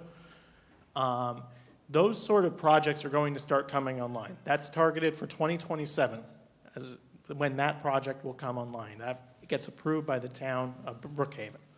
So what we're going to see is increased demand on the electrical grid, no matter what happens here. So we need these options, and BESS is an option. That's all it is an option for energy resiliency and an option for all of Long Island to benefit, because we will see those lower energy costs as offshore wind, as clean air, as hydrogen even. All of those come online. This is another option for us. And having those resiliencies and those levels of redundancy for our energy grid will protect us.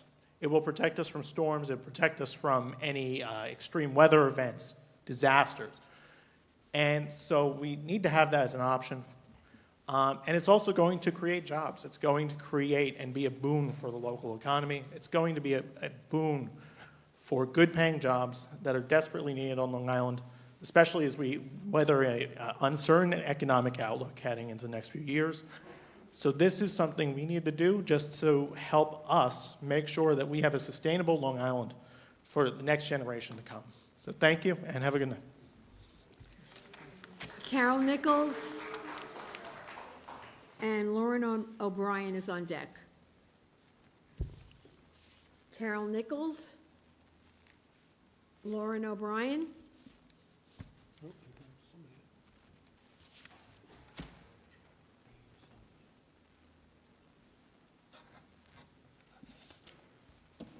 Hello, my name is Lauren O'Brien, and I'm a resident of Hauppauge and one of the closest homes to the proposed site. My children who are here today go to Bretton Woods Elementary School. Of the many people speaking here today are those whose homes and families are at no risk to any mishaps these systems are capable of. They are workers calling for more work and nothing more. These developers only care about money. This isn't clean generated energy, but rather pruned off the grid at off-peak times and stored for use at peak times. It doesn't have any cleaner origin. Notice all these developers leave immediately after they speak because they've said their paid piece, done their job, and words lack any and all personal consequences. To use their own words, from 2017 to 2022, they've continuously updated safety regulations, yet we've seen dozens of fires in 2023 to 2025 alone. So what were their lessons learned aside from empty words? This is an industrial one-zone property and has been for over 25 years. Our family house has been here. And the code doesn't even allow for outdoor storage or specific types of retail facilities. It's specifically zoned for light manufacturing and distribution, not a 79 megawatt facility. This is an isolated portion of Hauppauge Industrial Park and is completely surrounded by homes. At the end of the day, safety must always come first, above convenience, above profits, above everything else. Please extend the moratorium, or better yet, don't allow it here at all. Thank you. Thank you. There are no other cards on this. We have a motion to close the public hearing. I just have a question, if I may. Mr. Town Attorney, hello down there. When you briefed me on Friday, I asked you if the Suffolk County Planning Commission, wow, okay. I asked you if the Suffolk County Planning Commission had heard ISLIP's application to extend the moratorium yet, and you indicated that they had not yet. Is that true? No, they haven't. And what did they decide? They decided on a 6-month moratorium.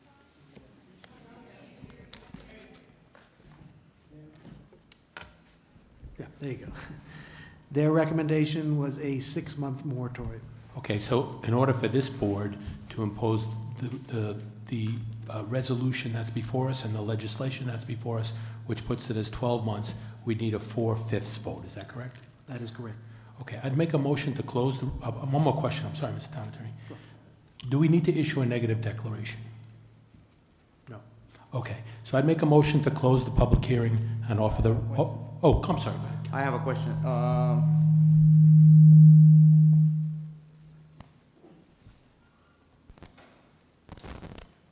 this is for the town attorney.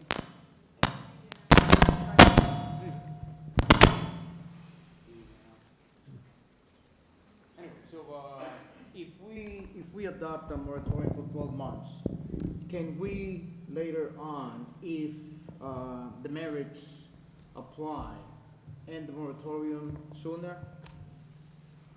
Yes, the board would just need to enact a different ordinance. Thank you. Okay. So we have a motion. I'm sorry, the court reporter needs to get what Will said. What did you say, Will, for the court reporter's benefit? I said the board would just need to enact a new ordinance. Okay. All that said, I'd make a motion to close the public hearing and offer the resolution for its adoption. I will second the motion. All those in favor? Aye. Aye. Any opposed? The resolution is adopted.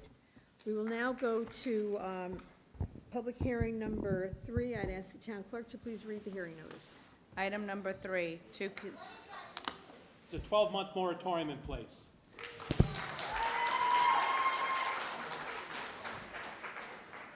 Item number 3, to consider entering into a cable franchise renewal agreement with Verizon New York Incorporated to provide cable services to town residents.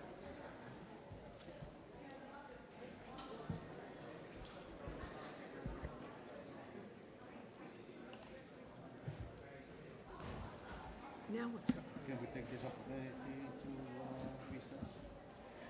Are you not recording? I need to go to the bathroom. That's a good, damn good reason. Are you not recording it? Okay, well, go to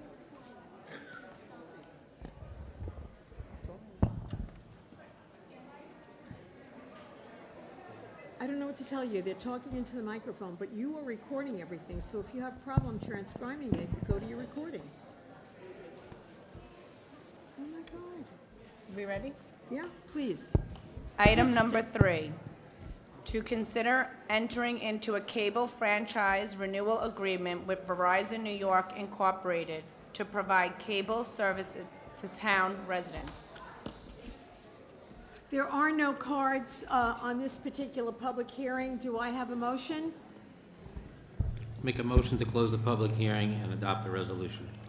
We have a motion and a second. All those in favor? Aye. Aye. Opposed? Approved. Madam Clerk, if you would please read the fourth and last hearing notice. Item number 4, to consider entering into a cable franchise renewal agreement with Altice USA Incorporated and Samsung Cablevision Corporation, LLC, for a period of 5 years. We do have a card that has been filled out on this hearing. Samantha Pordal Jerez. Samantha?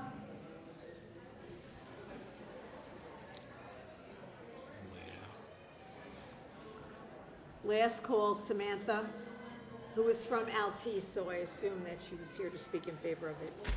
Okay, do we have a motion? Yeah, motion to close the public hearing and submit this resolution for its adoption. Second. We have a motion and a second. All those in favor? Aye. Opposed? It is approved.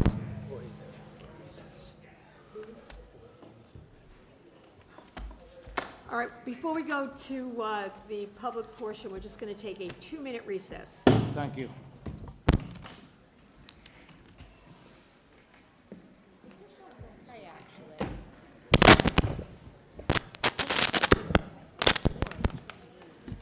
I'll help you.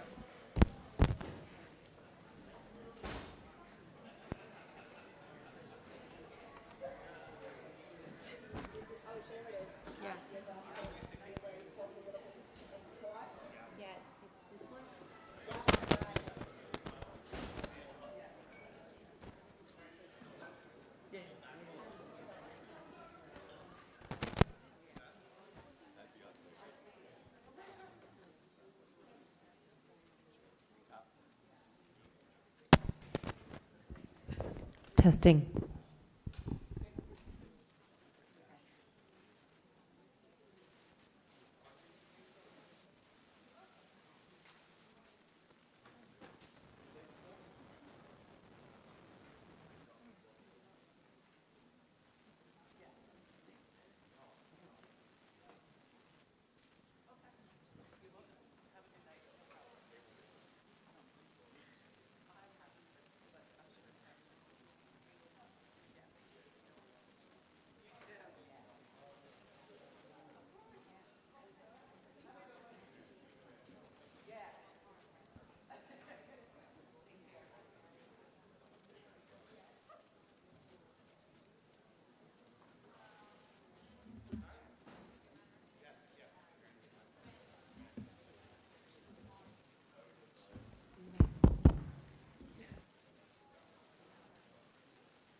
At this time, we are going to move to the public portion. We have, again, quite a number of people who wish to address the board. Again, this is not a question and answer. We're here to listen to your comments or your compliments. And the first speaker is Douglas Ballin.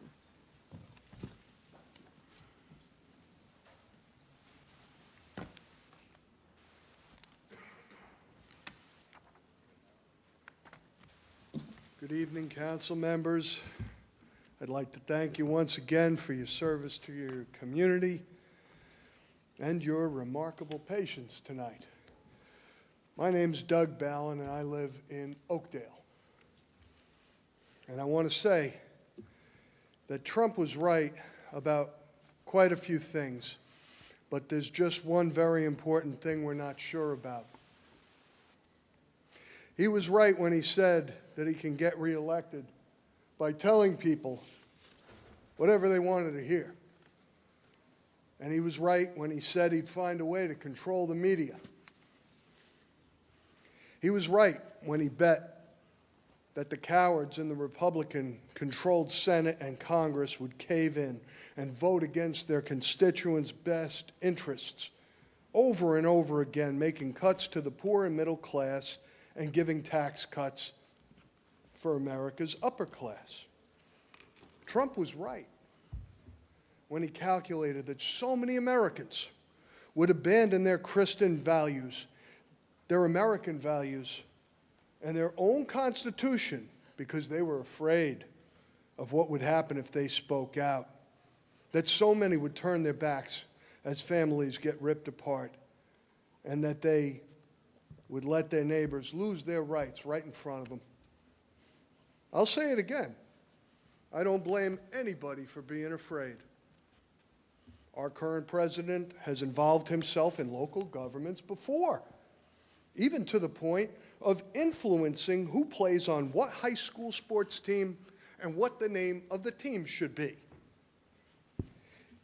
If you follow your constituents' best interests and take a stand against this illegal search and seizure, this removal of basic human rights, and the fear-mongering that is our current U.S. Immigrations and Customs Enforcement, or ICE, you can be pretty sure that that will gather national attention. So again, there's this very important thing where Trump may have been wrong. The jury is still out. Was he wrong about you being afraid? Are you afraid to stand up against this un-American injustice? Or are you going to back Councilman Guadron's proposal? Thanks very much. Next speaker, William Marquardt. William Marquardt.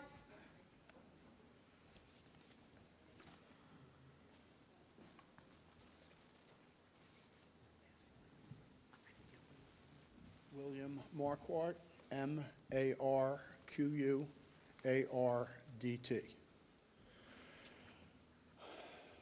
Glasses. I am here to ask you to back Councilman Guadron's proposal to terminate the harmful and divisive contract Islip Town has entered into, allowing ICE agents to engage in firearm training at our town facility. Islip Town has posted a notice on its website that offers to clarify the town's position on continuing to allow ICE agents to train at our rifle range. The notice lists numerous law enforcement agencies as also being permitted to train at our facility. They include the Nassau Police, Fire Island National Seashore, Amtrak, DMV, Suffolk Courts, New York State Park Police, and others. These law enforcement agencies are trusted and well respected. They have long been providing our communities with professional, even-handed, and judicious policing. They are a welcome asset to our town and Long Island on the whole. ICE, Immigration and Customs Enforcement, did not in any way exhibit the professional and law-abiding demeanor that these law enforcement agencies espouse and display daily.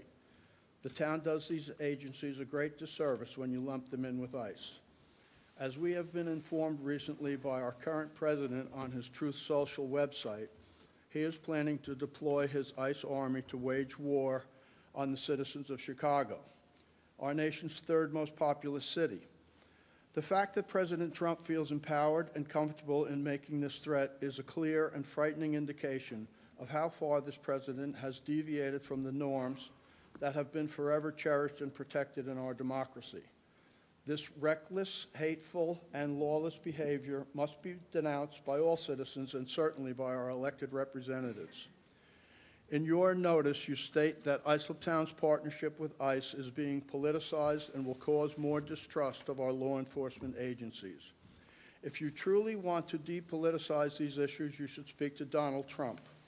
You claim that our communities that are vulnerable and already underreporting crimes will somehow benefit and feel safer because their town is assisting this agency in their merciless application of Donald Trump and Stephen Miller's hateful agenda. Our community will in no way feel safer with their town aiding ICE's firearm training. There are many local instances of ICE's terror tactics and illegal actions. ICE agents recently swept up a Brentwood mother of 5 as she reported for her scheduled immigration court hearing. She had not committed any crimes. Now one of her children, who she was the caregiver for, has had to be hospitalized due to their arising medical issues since her detainment. Please listen to your constituents who are here today and who have expressed their displeasure with this contract at the previous town board meeting and at public protest. We respectfully ask you to cease the town's collusion with this rogue agency and support Councilman Guadrone's proposal to terminate the contract. Tamara Beagle. Tamara.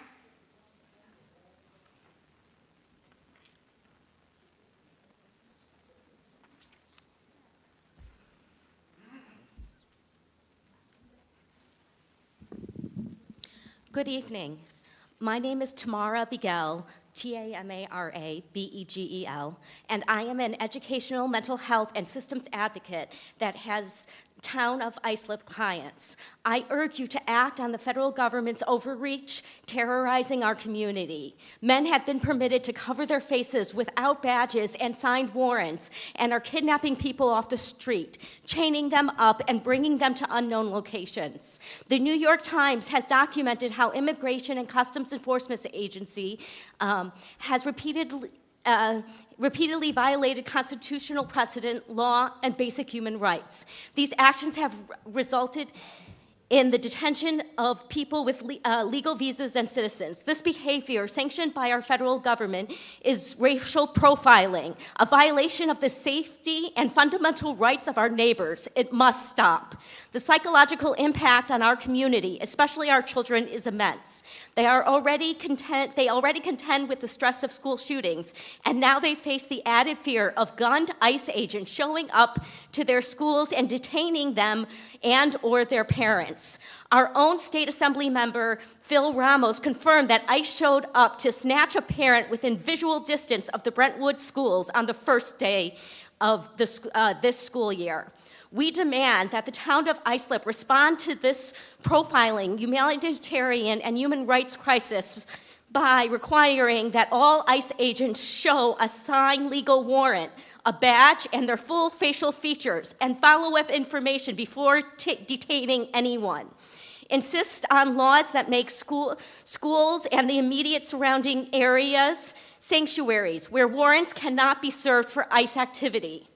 Direct all town and school personnel to remind those being detained of their rights, document and report any ICE activity, civil rights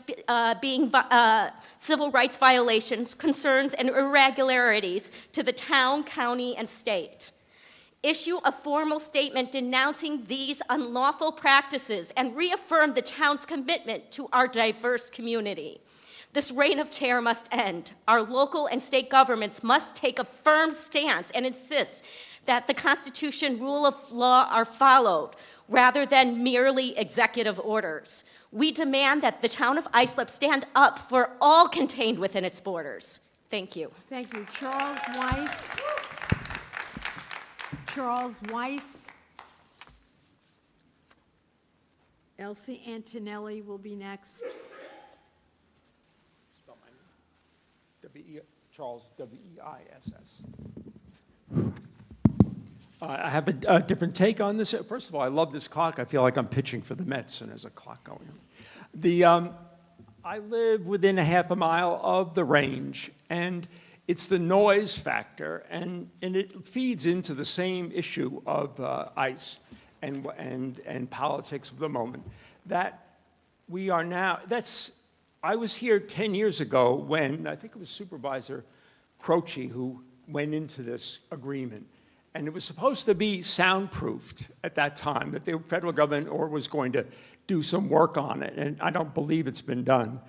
The level of shooting that goes on has increased dramatically.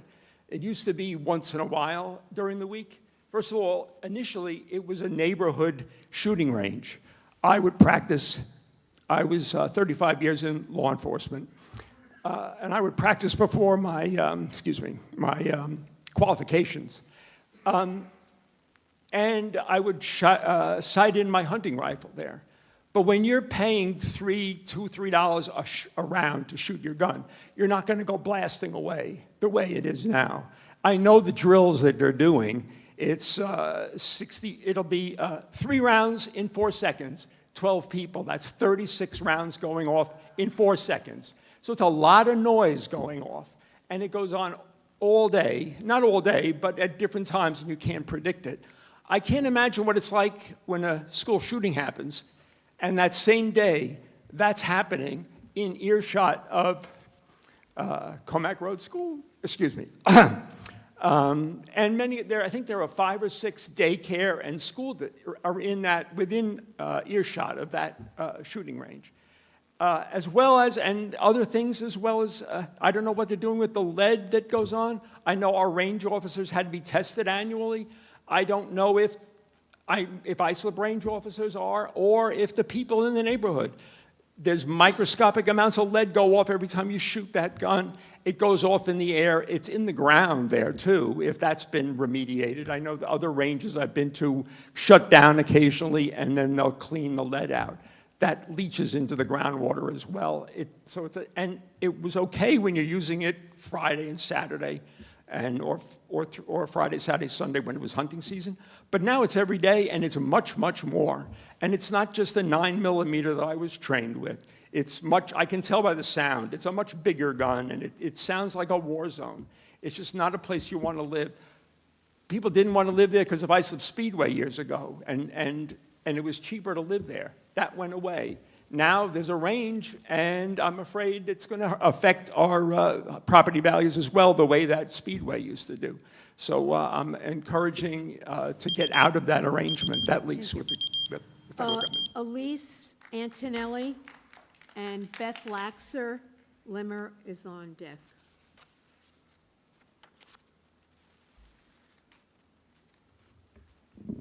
Good evening. Thank you for pronouncing my name right the second time. Appreciate that. My name is Elise Antonelli. Supervisor Carpenter and council members, thank you for giving me the opportunity to speak tonight.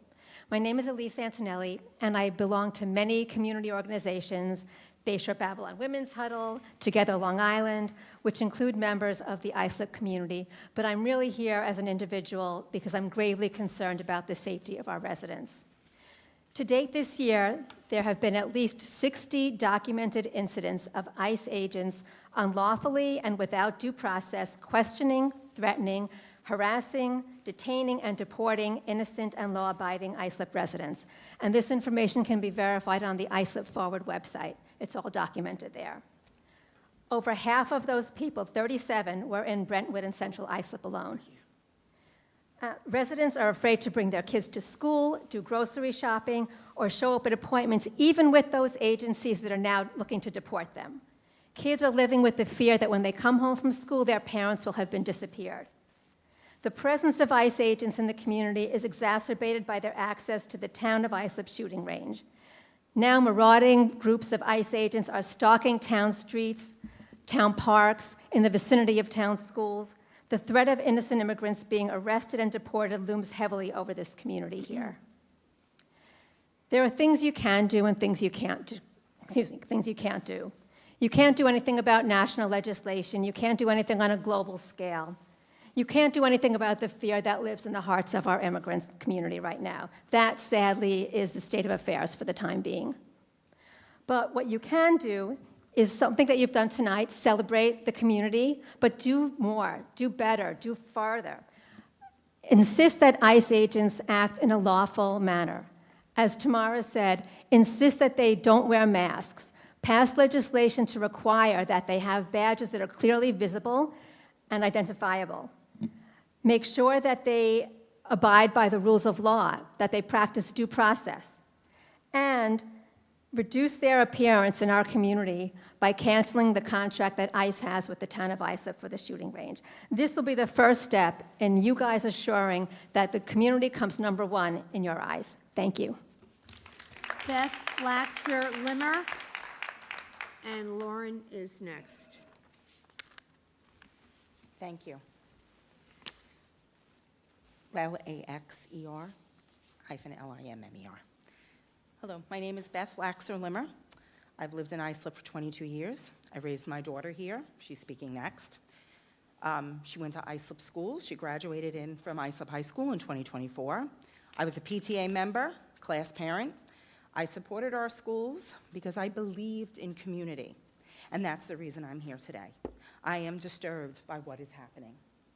We've all seen the horrifying images that accompany Donald Trump's mass deportation program. Children crying as their parents are dragged away. Asylum seekers blindsided by ICE agents at courthouses. Beloved community members gone without a trace. People of all immigration statuses targeted for the color of their skin and the language that they speak. You've celebrated Hispanic Heritage Month today, and that's a beautiful thing. More.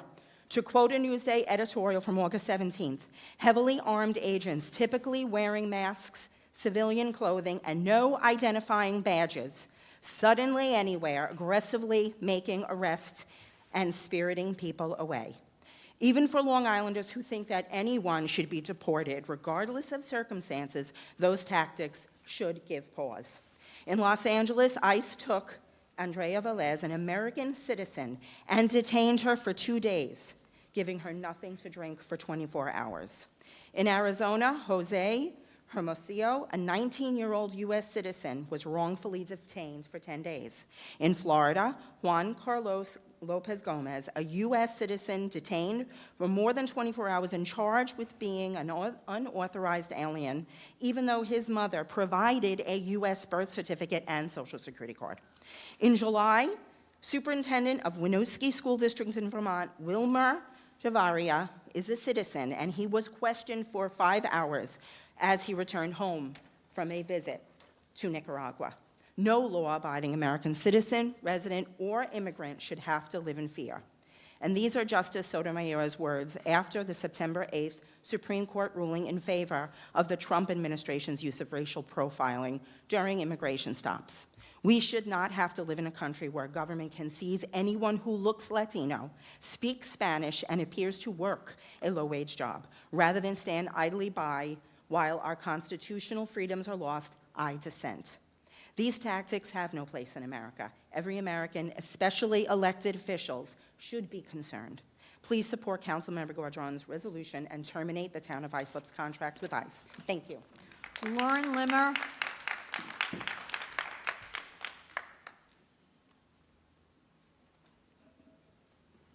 Lauren Limmer, Laurenlimmer. Hi, my name is Lauren Limmer, and I spoke at last month's town hall and am deeply saddened and disappointed that I have to be standing here yet again asking you to support a common sense resolution that would protect the community that you claim to serve. After listening to countless constituents give you facts and testimonies of ICE terrorizing their families, you refuse to even bring Councilman Gaudron's resolution to a vote. I would like to remind you that you work for us. One of the core principles that America was founded on was actually another type of contract, social contract. It's the idea that we conform to a government and its laws in return for the government protecting and ensuring the safety of its people. By refusing to cancel the contract with ICE, you are not upholding your end of the bargain.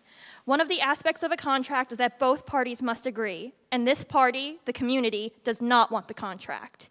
When people think the town is working with ICE, they're less likely to report crimes or call for help in an emergency.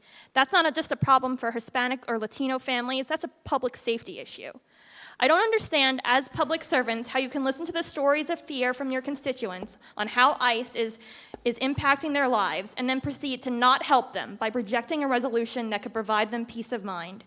I've lived in Islip my whole life. I've gone to Islip High School, and I graduated in 2024. I've been an active member in the community. I was a junior commissioner for Keep Islip Clean, and I actually received a certificate from the town right down the road at Town Hall. As an Islip resident and community member, I refuse to stay silent knowing that my neighbors feel unsafe. As a first-generation immigrant myself, I could not imagine going to school and feeling afraid that ICE would detain me. You were all here to celebrate Hispanic heritage, and it's disheartening that you are actively putting that very community in danger. This is my home, and it hurts me that the people who represent us are refusing to help us. Protect and support the community you just celebrated, and pass Councilman Guadrone's resolution to end the contract with ICE now. Judy Fay. Mickey Hollander will be next. Good evening. My name is Judy Fay, F-A-Y. I am a sister of St. Joseph of Brentwood. I'm here tonight to urge the Islip Town Board to cancel its contract with the U.S. Immigration, Customs, and Enforcement, ICE, and support Councilman Jorge Guadrone's resolution to do so. Justice these days is a relative concept, it seems, according to its exercise by various institutions. When governments can flout the law by kidnapping, beating, and literally shooting first and asking questions later, and resort to deploying the army against its own citizens, which is the classic definition of fascism and a police state, both civil and personal peace go out the window, and those governments can expect nothing less than full-blown uprisings and civil violence. The rifle range is a taxpayer-funded facility. It should be used for purposes that build trust and safety in our community, not for training federal agents whose actions and presence have instilled fear in our families and neighborhoods. We have heard and seen ICE operations in our communities, targeting people who have lived here for decades, students who go to school, or those who have worked hard and raised families here, not criminals. Councilman Guadrone's resolution is a common sense measure to end a harmful agreement and to restore trust with the residents of our community. Ending this contract sends a clear message, which is Islip Town stands with its residents, not with federal agencies who so fear. I urge you to end this contract and support Councilman Guadrone's resolution. It has been said that all that is necessary for evil to triumph is for good people to do nothing. I thank you for your time and consideration. Thank you. Mickey Hollander. Mickey Hollander. Mariana Vidal.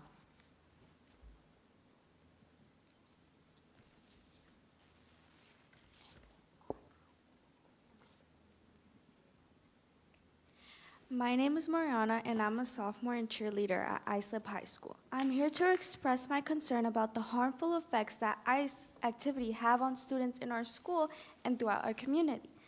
ICE actions have definitely had an impact on people in my community. Some of my friends and classmates live in constant fear that a family could be separated, and that stress carries into school. It's hard to focus on homework or tests when you're worried whether your parents would be home when you get back. Even students who aren't directly at risk still feel the tension and creates an atmosphere of uncertainty that affects everyone's ability to concentrate and feel secure. As a student myself, I have observed that other students under this kind of pressure find it often difficult to concentrate, participate, or even attend school. Some stop coming to school entirely, academic performances drop, and emotional health suffers. In terms of daily life, some families are more cautious about moving freely. Parents may avoid driving long distances, attending events, or even going to the doctors out of fear of being stopped. This makes ordinary routines much more complicated and stressful. To add on, my mother was grocery shopping, and she has seen ICE agents aggressively detaining Hispanics. Their presence there frightened everyone around them. My question is, will this board commit to standing against deportations that tear apart families in our community and disrupt the lives of students in our schools? Thank you. Thank you. Irene Schaefer. Irene Schaefer. Lisa Severely. Lisa? I'm right here. Okay.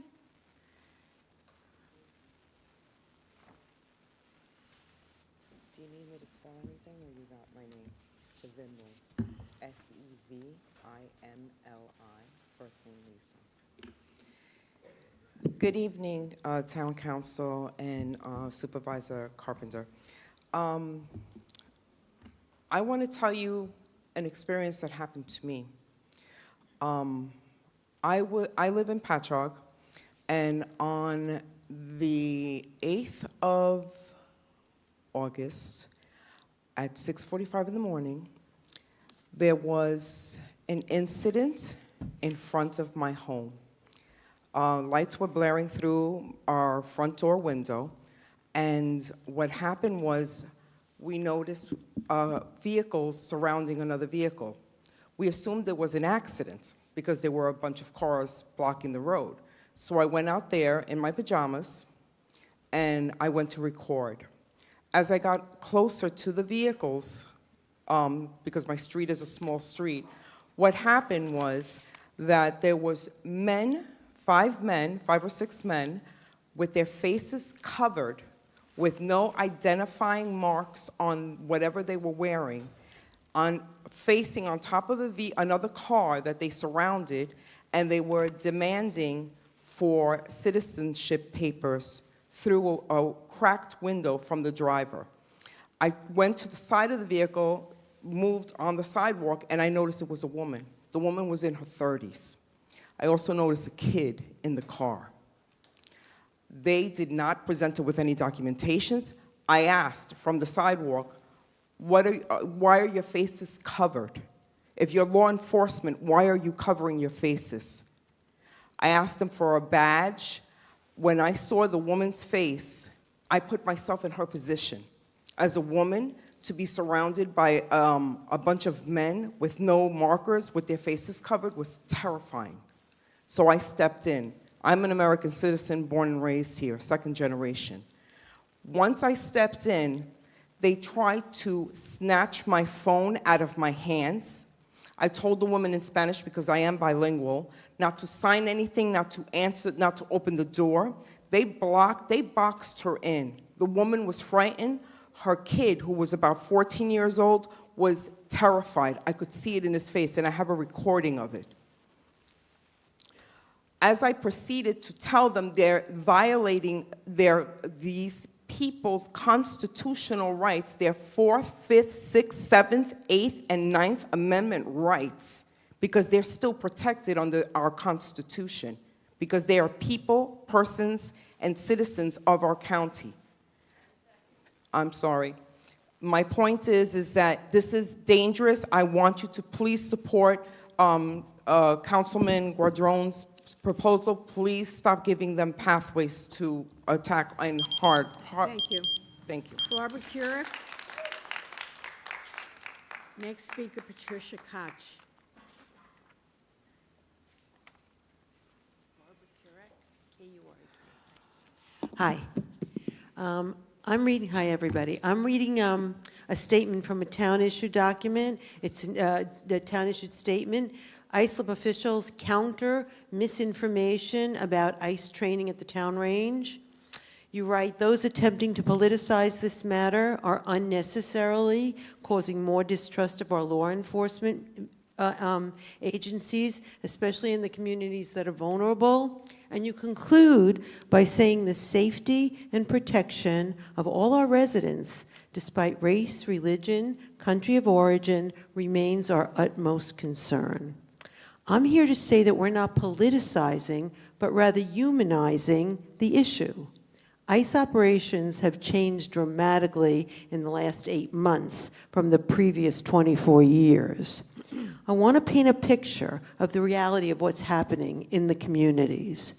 Islip residents, students, and seniors are afraid to go about their daily business because unidentified masked ICE agents, we think they're ICE agents, are picking up people, putting them into unmarked cars, whisking them away, and incarcerating them in jails, which are sometimes in other states. And they're doing this without arrest warrants or orders of removal or just cause. I'm sure by now you've heard about what happened in Brentwood on the first day of school. I think Assemblyman Ramos' statement about what happened sums it up perfectly. He writes, "What should have been a day of laughter turned into one of tears and despair. Children traumatized, unsure if their parents would return, is something no person with compassion can accept." He continues, "This is not only inhumane, it is un-American. It violates the very principles our nation was built upon. ICE is not protecting our community. They are terrorizing it. In doing so, they rob children of their innocence, parents of their dignity, and families of their right to exist in peace." He concludes, "I call on leaders at every level of government to rise to the occasion. Silence is complicity. This is not business as usual. This is a moral crisis that demands courage and action. I feel that letting ICE practice under the belief that you're protecting our residents simply doesn't make sense. These agents are leaving the firing range, putting on their masks and gear, and heading to the northern parts of the town to intimidate and arrest residents. If this board is truly concerned about the safety and protection of your residents, then you'll hear our pleas and pass the resolution to demonstrate your commitment to your residents. I want you to know that in April of this year, the National League of Women Voters, of which I am a member, declared that this country is in a constitutional crisis. I urge you to read their complete statement. Thank you. Patricia Koch. Patricia Koch. Patricia Koch. Pat O'Farrell. Patrick O'Farrell. I know, of course. Patrick O'Farrell. Dana Garcia. You got this. Hi. Sorry, I'm a little nervous. I don't speak a lot publicly, but I just want to say good evening to all of you. Thank you for serving our communities. My name is Dana Garcia. I am from Holbrook, and I'm here tonight to speak out against ICE's operations in the town of Islip, including the use of town facilities, and to speak in support of Councilman Guadrone's resolution to not renew this lease. What ICE is doing in our neighborhoods is not making us safer. It's spreading fear, it's destabilizing families, and it's undermining trust that real public safety depends on, such as you. Like, we want to depend on our public safety officers. Just some examples. In June, Alvaro Castro Velasquez was taken by ICE while grocery shopping. He did enter the country as a teen illegally, but was granted special status, had no criminal record. While Alvaro is not from our town, his story is not an isolated case. Similar to Sarah Lopez Garcia, who is a member of the town of Islip, they self-deported. And these were, like, why would we want to lose promising young people with no criminal record, seeking legal status? These are only two specific examples, and you've heard a few others. Residents in Brentwood, Central Islip, and Bayshore have reported ICE agents entering their homes, and too often these arrests bypass the judicial system, eliminating due process that every human, yes, every human deserves. A U.S. citizen, many of us here, would never accept being taken from our home without a warrant signed by a judge. Yet ICE does this routinely to our immigrant neighbors. This double standard is not justice, it's discrimination. And it undermines the rule of law for everyone. In Germany, in 1933, I would be considered illegal as a Jewish person. and I would not have had citizenship. So when we start ignoring due justice for one group of people, like it just keeps happening. And so I am urging this board to not use our resources as for tools of ICE. We must protect sanctuary spaces like schools and places of worship. We must demand transparency and accountability about ICE activity in our neighborhoods. Our town should not be complicit in this. I urge this board to act in support of Councilman Guadrone's proposal to no longer let ICE use our shooting range. The choice is pretty simple. Do we allow fear and disregard for due process to define the town of Islip, or do we stand up for justice, dignity, and community? Thank you. Darwin Pena. Darwin Pena. Okay.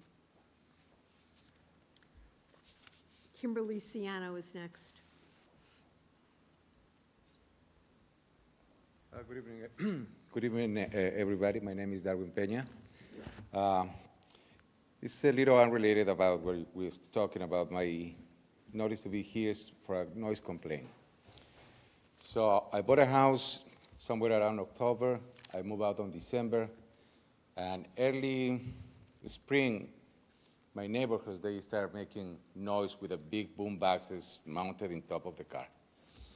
The situation started escalating as the weather started getting warmer. I went to the town, and the town told me that I have to get 2 people to form a complaint, or I have to call the police. So I did my due diligence. I start getting called, I make 7 phone calls. I called the police 7 times.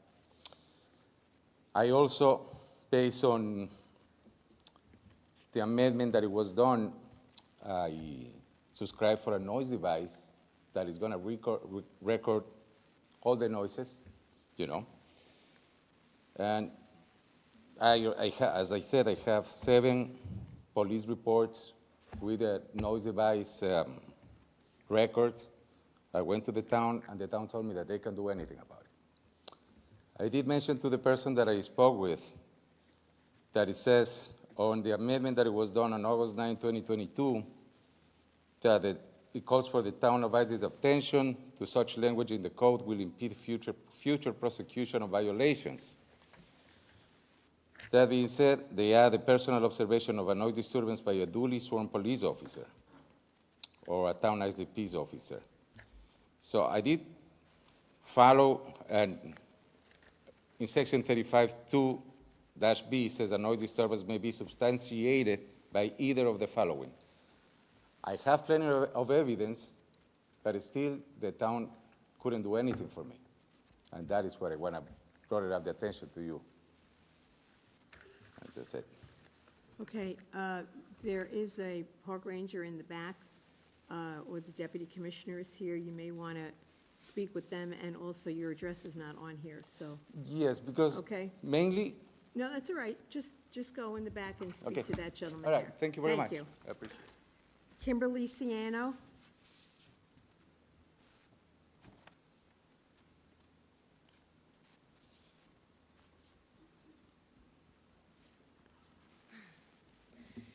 Good evening. My name is Kimberly Ciano, C-I-A-N-O. For over 4 years, I have taught yoga to local residents at the East Islip, West Islip, Central Islip, and North Babylon public libraries. Each week, I teach around 100 residents, ranging in age from 12 to 85. They come from diverse backgrounds with various talents, interests, and life experiences. Some are immigrants, and some are the children of immigrants. And I am here to speak on behalf of all of my students who, as yoga practitioners, live by the core yogic principles of nonviolence and social justice. I am here today to respectfully urge that the Islip Town Council cancel its contract with DHS, which allows ICE to use our taxpayer-funded rifle range. On the town's website, I read your message claiming that our community's opposition to this contract is politicizing the issue, and that is eroding trust between the people and law enforcement. However, I would argue that it is the federal government's mandate to intern and deport as many immigrants as possible without due process that is eroding trust. 70% of immigrants currently being held in detention facilities nationwide do not have a criminal record. This administration's blatant abuse and disregard for our Constitution is what's truly eroding trust. This board's decision to ignore the pleas of ISLIP residents to end this contract is eroding trust. My father was a homicide detective in the NYPD. My father's father and my mother's brother also served at the NYPD. My father's youngest brother, police officer Glenn Ciano, was a Suffolk County police officer who tragically died in the line of duty in 2009.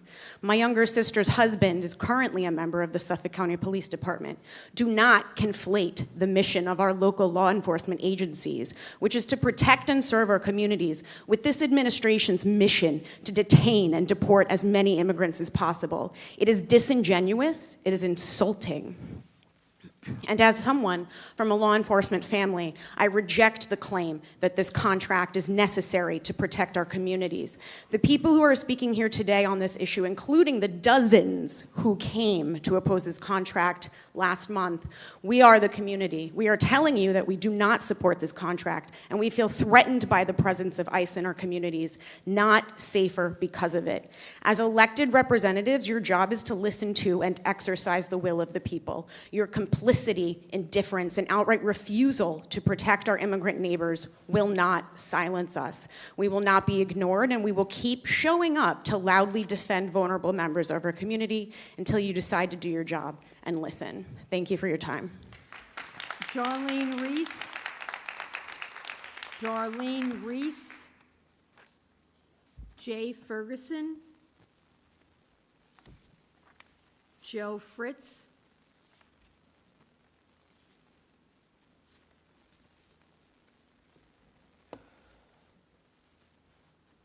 Good evening. Joe Fritz, Brentwood resident. I'd like to thank the individuals who've shown up today to voice their displeasure with regard to the concept of retaining the individuals from ICE at the shooting range. I was taught by the Sisters of St. Joseph. I also like to laud the sister who was here tonight.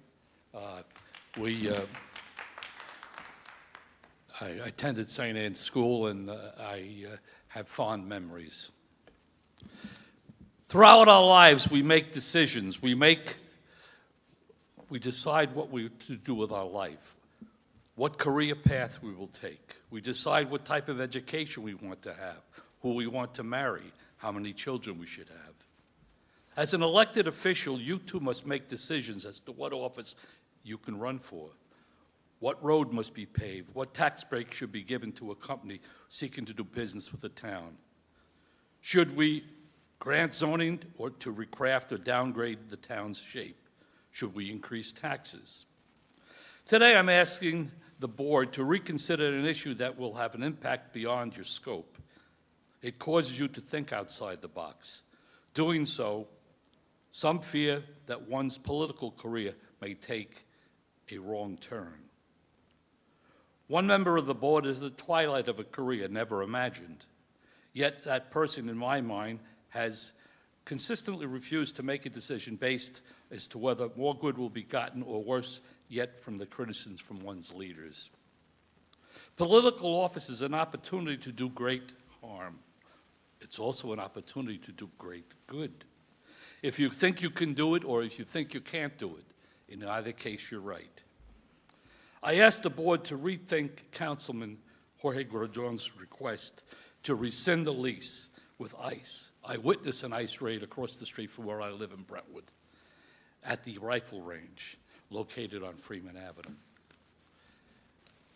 Your doing so will suggest to the 21% of the Hispanic heritage who live here that ISLIP government cares. To do otherwise is self-explanatory. I ask you to do the right thing by providing ICE, not providing ICE, with the tools to diminish those whose lives have been spent here. It is time to take a risk, and the result will be spiritual. Thank you. Next speaker, Derek Stein,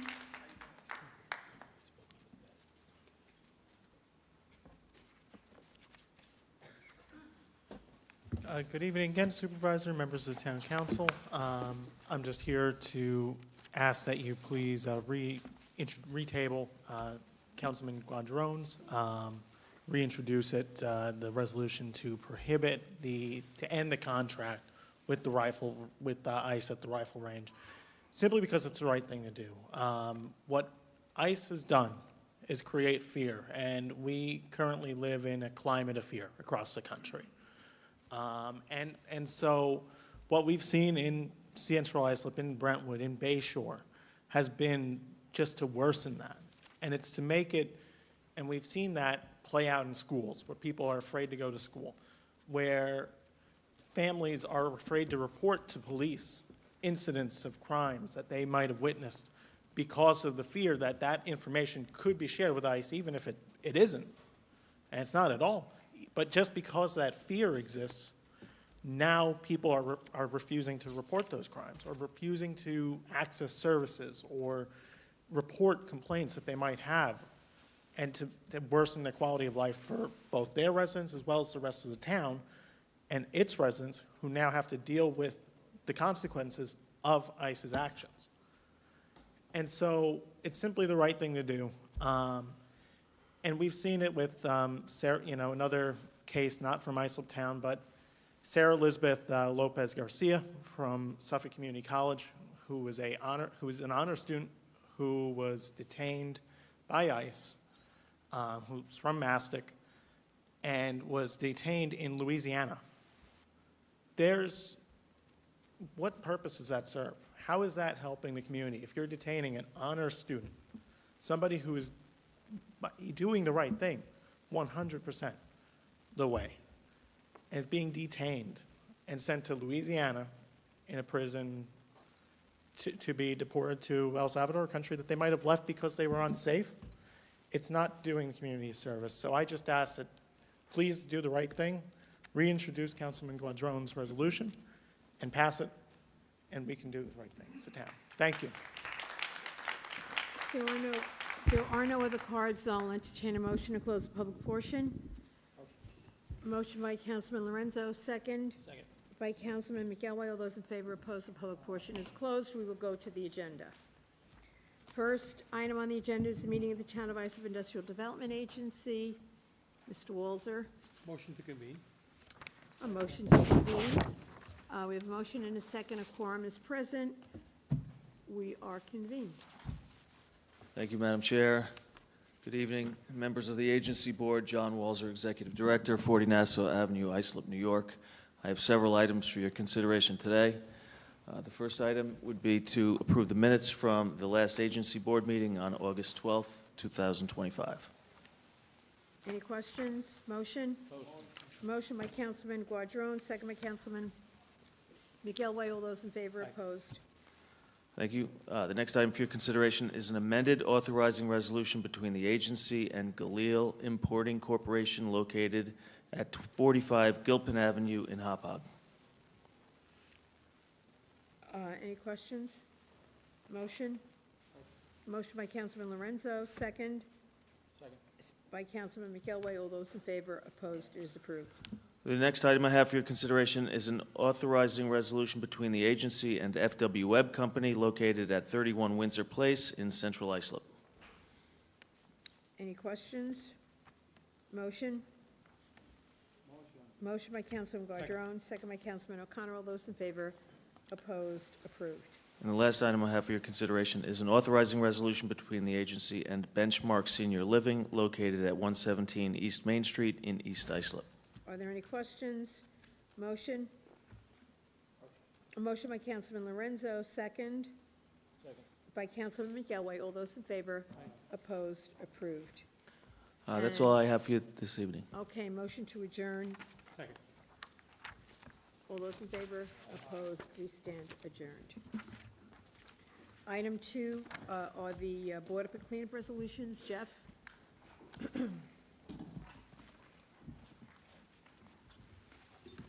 Good evening, Madam Supervisor, members of the Town Board and the Town Clerk.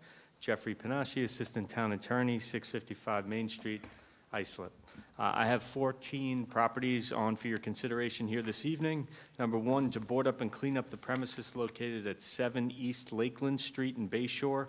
On this vacant and unsecured property, there now exists an unsecure accessory structure with open doors, allowing access to its interior, as well as overgrown vegetation and litter and debris, including discarded wooden pallets, pieces of cut plywood, various household items, and an abandoned pool ladder, which constitutes a nuisance and creates a fire safety and health hazard.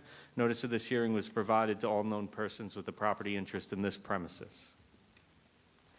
Any questions? Motion? Motion by Councilman McElway. Second by Councilman Guadrone. All those in favor? Opposed? Approved. Number 2 has been withdrawn as it is now in compliance. Number 3 has been withdrawn as it is now in compliance. Number 4 has been withdrawn as it is now in compliance. And number 5 has also been withdrawn as it is now in compliance. Number 6, to clean up the premises located at 38 Tamarack Street in Islip. On this vacant property, there now exists overgrown vegetation on all 4 sides of the property, as well as litter and debris, which constitutes a nuisance and creates a fire safety and health hazard. Notice of this hearing was provided to all known persons with a property interest in this premises. Any questions? Motion by Councilman McElway, second. By Councilman O'Connor. All those in favor? Opposed? Approved. Number 7 has been withdrawn as it is now in compliance. Number 8 has also been withdrawn as it is now in compliance. Number 9 has been withdrawn as the town has an existing resolution at this location that it can use to address the current issues at the property. Number 10 has been withdrawn as it is now in compliance. Number 11, to clean up the premises located at 136 Udall Road in West Islip. On this vacant property, there now exists overgrown vegetation throughout, as well as litter and debris, including discarded construction items, 55-gallon drums, 5-gallon buckets, plywood, and decaying fencing, which constitutes a nuisance and creates a fire safety and health hazard. Notice of this hearing was provided to all known persons with a property interest in this premises. Any questions? Yeah, Jeff, I just have a question on that one because I had gotten calls in my office. That was originally a house that burned down about 2 years ago, and it was originally plywood boarded up, and I think we made them take the plywood down and clean it up. So we're going in to just clean and maintain the property, not securing it anymore because there's no house there left. The house has been demolished. Yes, it was submitted as a cleanup resolution, As a so it would cleanup only be resolution. for the cleanup purposes. Okay, and we did try. We notified them and did. Yes. Okay. All right, so I have a motion. Motion. Motion by Councilman McElway, second by Councilman Lorenzo. All those in favor? Opposed? Approved. Number 12 has been withdrawn as it is now in compliance. Number 13 has been withdrawn as it is now in compliance.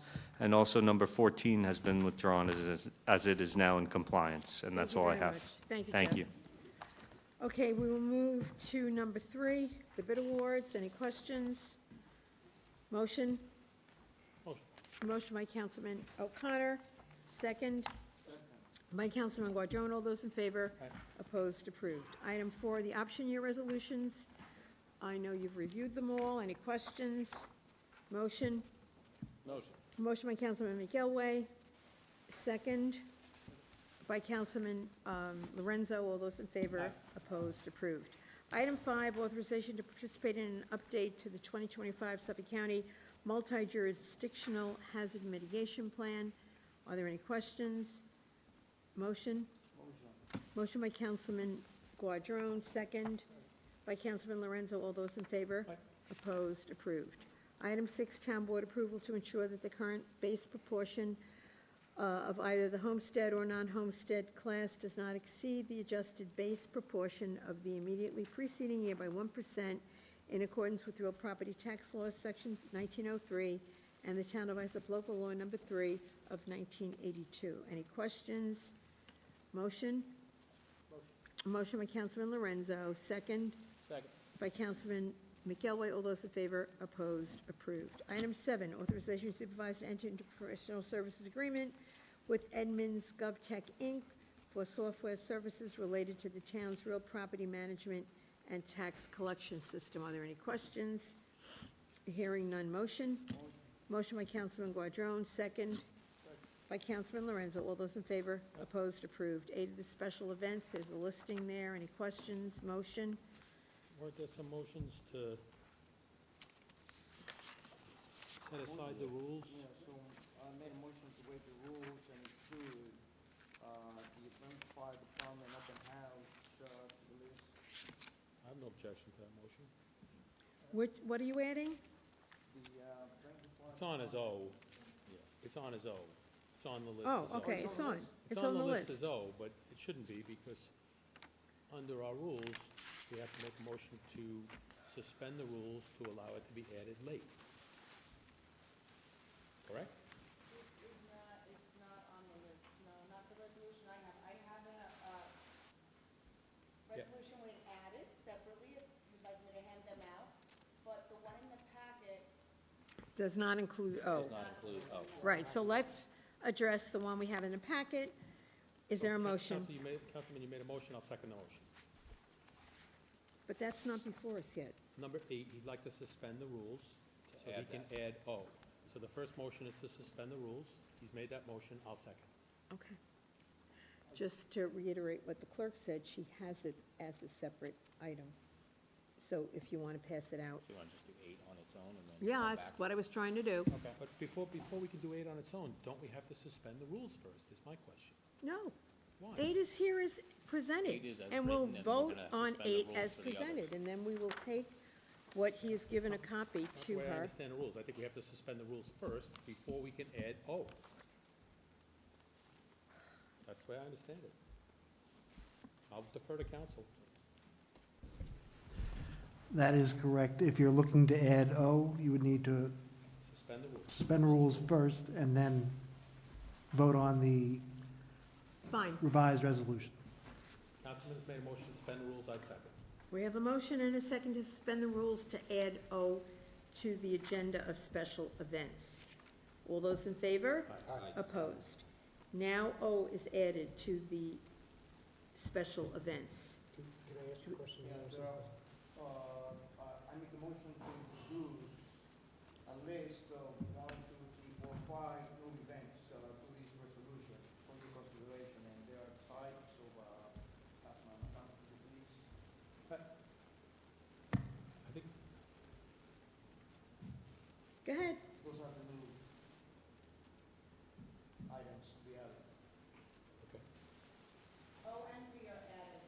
O and P are added. That's being passed around right now. The other ones were already on the list, yeah? Correct. I have no objection to O being added, I'll second that motion. Can you pass the copies down? Thank you. Yeah. Can I ask a question? Certainly. I also have an event to add, Fall Fest for Sable, which is P. On it, do we have to suspend the rules again, or That's what I'd ask, that's what I asked in my email. do I have to suspend the rules again, Council? Since it's being done separately, yes. So both of the new items are included in the RI. Yes. So there's 2 resolutions, O and P. Yeah. Let's deal with O first. Yeah, we've had a motion to suspend the rules, and O was adopted. And I think we took a vote on the motion, didn't we, Supervisor? Mm-hmm. Yes. So now we'll deal with P. John, you want to suspend the rules with Yeah, respect to P? make a motion to suspend the rules to add, make a motion to suspend the rules. And second. Second. We have a motion and a second to suspend the rules to add item P. Yes. Correct. I make a motion to add item P, Fall Festival and Costume Party. I'll oppose the motion to suspend the rules. So 4-1. Okay. Just as it relates to item P. All right, so we have it before us. All those in favor of approving Aye. item P? Aye. And Councilman, are you opposed to? If the rest of the board, sense of the board is to add it, I'm fine with adopting the special Okay. events calendar as amended with the 2 added items. Okay, very good. You have that, Linda? Okay. Okay, let us move to item 9. Authorization for supervisor to execute a professional services agreement with Johnson, Kokata, and Lucchese Engineers PC in connection with runway 6 Hold Bay on Taxiway G at Long Island MacArthur Airport. Are there any questions? Motion? Motion. Motion by Councilman Lorenzo, second by Councilman Guardone. All those in favor? Aye. Opposed? Approved. Item 10, authorization for supervisor to execute the first option year to the JetBlue airline use and lease agreement with Long Island MacArthur Airport. Any questions? Motion by Councilman O'Connor, second by Councilman Guardone. All those in favor? Aye. Opposed? Approved. Item 11, authorization supervisor to execute professional services agreement with Rosemar Contracting for runway 6 Hold Bay on Taxiway G, construction at Long Island MacArthur Airport. Any questions? Motion? Motion. By Councilman Lorenzo. Second. Second by Councilman McGelway. All those in favor? Opposed? Approved. Item 12, authorization supervisor to execute change order number 3 to the agreement with Sky Energy LLC for the purpose of providing additional consultant services for the airport's air service development program. Motion by Councilman O'Connor. Second. Second by Councilman Lorenzo. All those in favor? Opposed? Approved. Authorization supervisor to execute a waiver of the right of first refusal for premises known as 1644 Coates Avenue, Holbrook. Any questions? Motion. Motion by Councilman Lorenzo, second Second. by Councilman McGelway. All those in favor? Aye. Opposed? Approved. Item 14, authorization supervisor to enter into a 2-year contract with Water and Sewage Treatment Enterprises, Inc. for contract 25-2027, Town of Islip Sewer District, number 1, pump station maintenance at Lexington Village condominiums in Bay Shore. Any questions? Motion. Motion by Councilman McGelway, second by Councilman Guardone. All those in favor? Opposed? Approved. Item 15, authorization for the town clerk to advertise for a public hearing to amend the Town of Islip Uniform Traffic Code. Any questions? Motion by Councilman Guardone, second Second. by Councilman Lorenzo. All those in favor? Opposed? Approved. Item 16, authorization for supervisor to execute a license agreement with the East Islip Anglers Association, Inc. for a portion of town-owned real property at 333 Bayview Avenue, East Islip. Any questions? Motion by Councilman O'Connor. Second. Second by Councilman McGelway. All those in favor? Opposed? Approved. Item 17, authorization for supervisor to execute the Third Amendment to the management lease agreement for the operation of the Brentwood Water District of the Town of Islip and Suffolk County Water Authority. Any questions? Motion by Councilman Guardone, second by Councilman O'Connor. All those in favor? Opposed? Approved. Item 18, authorization for the supervisor to execute an agreement with Nelson and Pope Engineering, Architecture and Land Surveying, PLLC, to provide on-call environmental consulting and permitting services for the lake water improvement at Byron Lake Park. Any questions? Motion by Councilman O'Connor, second by Councilman Lorenzo. All those in favor? Opposed? Approved. Item 19, authorization supervisor to enter into agreement with L.K. McLean Associates, P.C. for engineering and construction maintenance services for various monitoring services for various road resurfacing projects in the Town of Islip. Any questions? Motion by Councilman Guardone, second by Councilman McGelway. All those in favor? Opposed? Approved. Item 20, authorization supervisor to execute an agreement with Brant Marine, Inc. for contract DPW 6-2025, Browns River Marina Construction, West Marina. Motion? Motion. Motion by Councilman Guardone, second by Councilman Lorenzo. All those in favor? Opposed? Approved. Item 21, authorization to town clerk to advertise for public hearing to consider amending Chapter 36 and Chapter 68 of the Islip Town Code. Any questions? Motion by Councilman O'Connor, second by Councilman Guardone. All those in favor? Opposed? Approved. Item 22 of the appropriation transfer. Any questions? I do have a question. You want to go first? Did you say anything? No. Rob?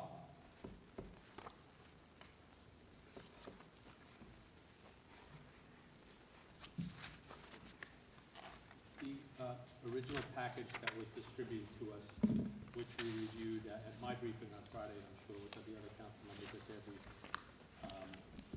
included funding for estimated costs for outside counsel and consultants to advise the terminal rail and integration RFQ process and project through December 2025, and called for $1.2 million.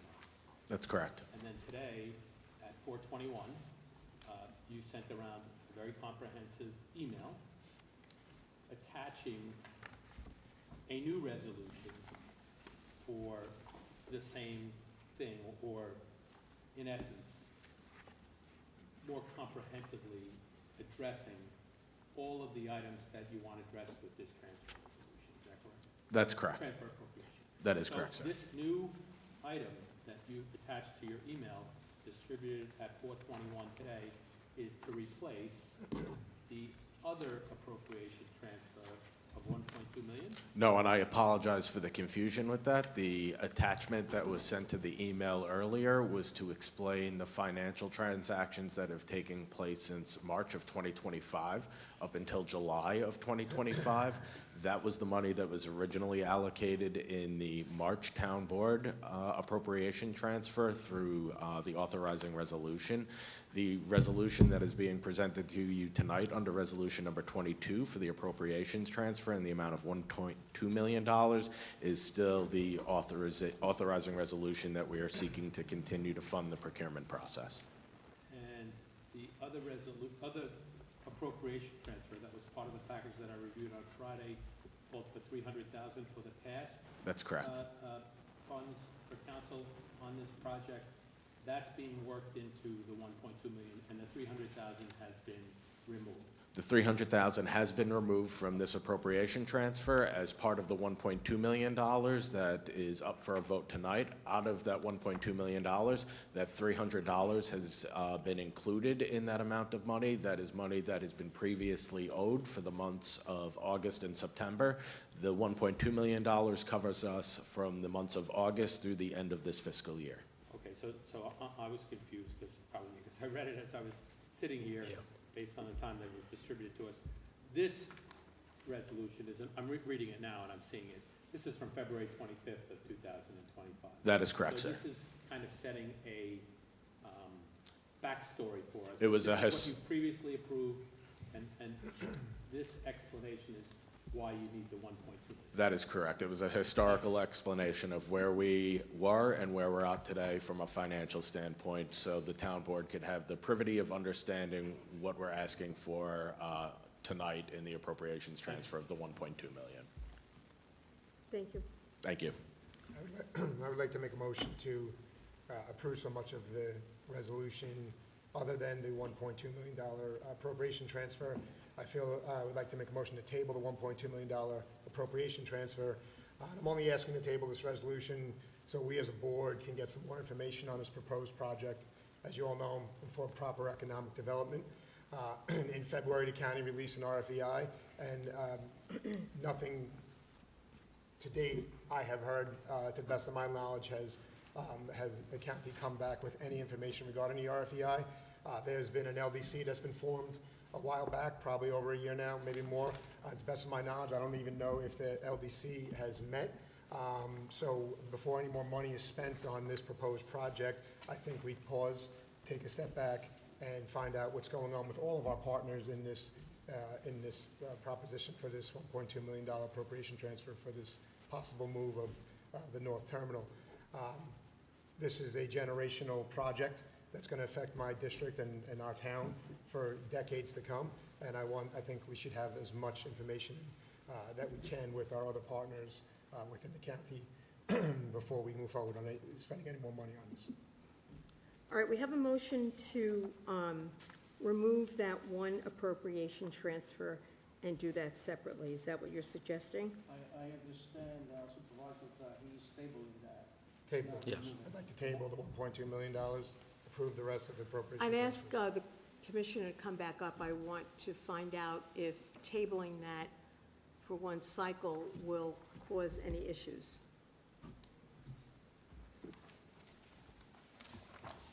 Yes, it does have potential ramifications.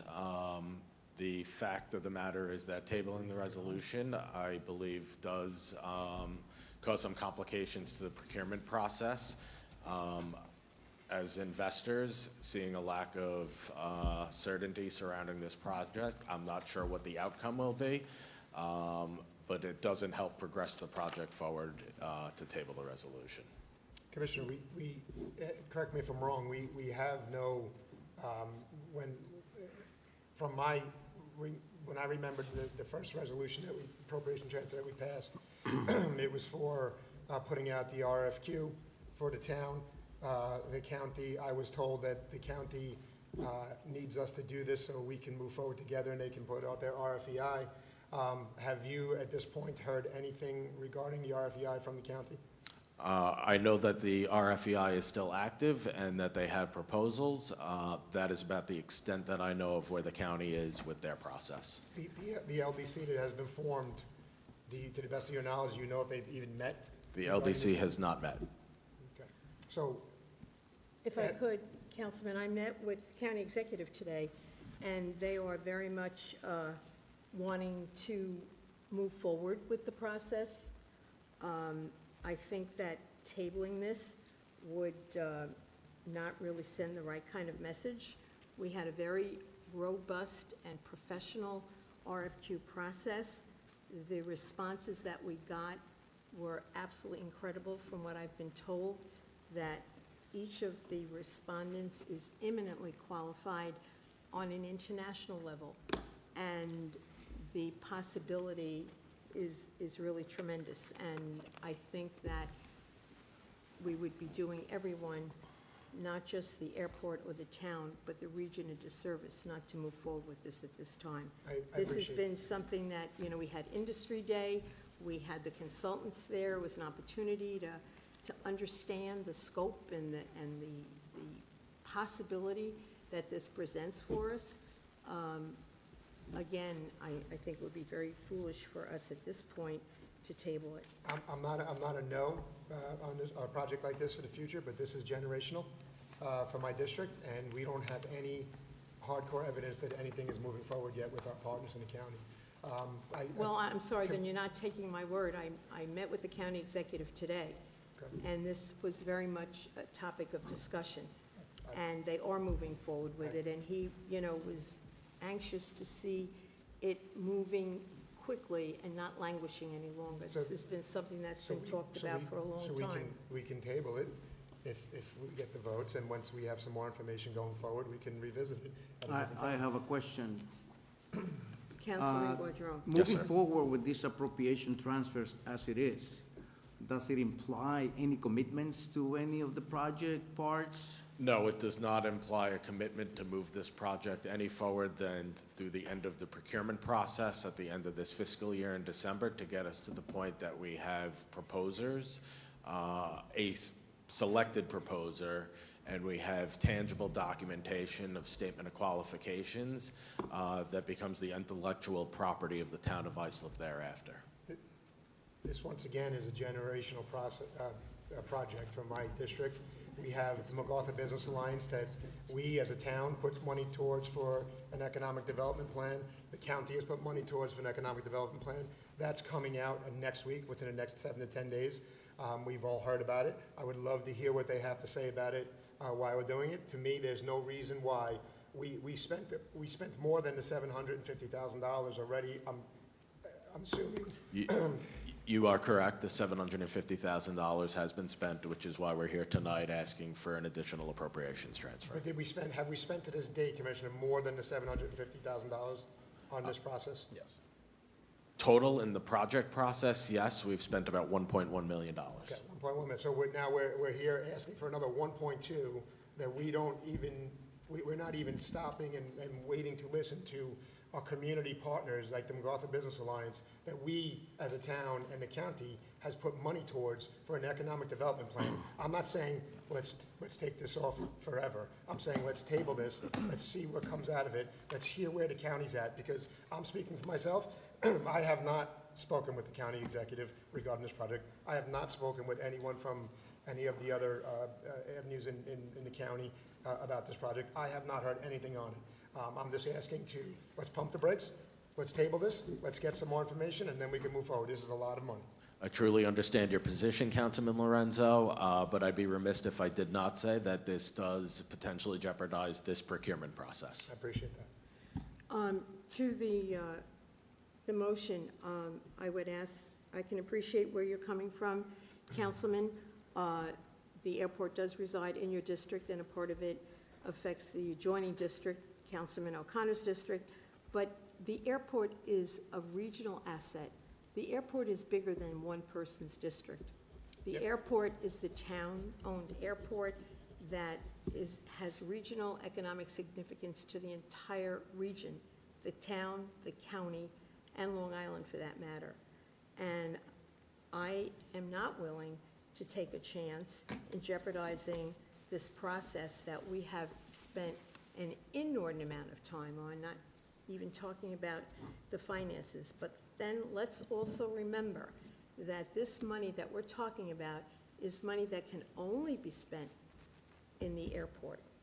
This is not affecting taxpayer money. This is airport money. I disagree with that, Supervisor. This is taxpayer money all around. Do we not pay federal taxes as taxpayers? This is federal grants in the airport that we hear. That's our money that we pay. I don't know if anyone else here on this board pays federal taxes, but I do, pay a hell of a lot of them. There are passenger fees that come in from constituents that live in our town that go towards this airport money. When someone says to me that this is not taxpayer money, I disagree with you wholeheartedly on that. These are hardworking people's money that we pay our taxes every year for, and all I'm asking to do is let's pump the brakes. Let's get some more information on where this is going, because this is a generational effect on our area, our town.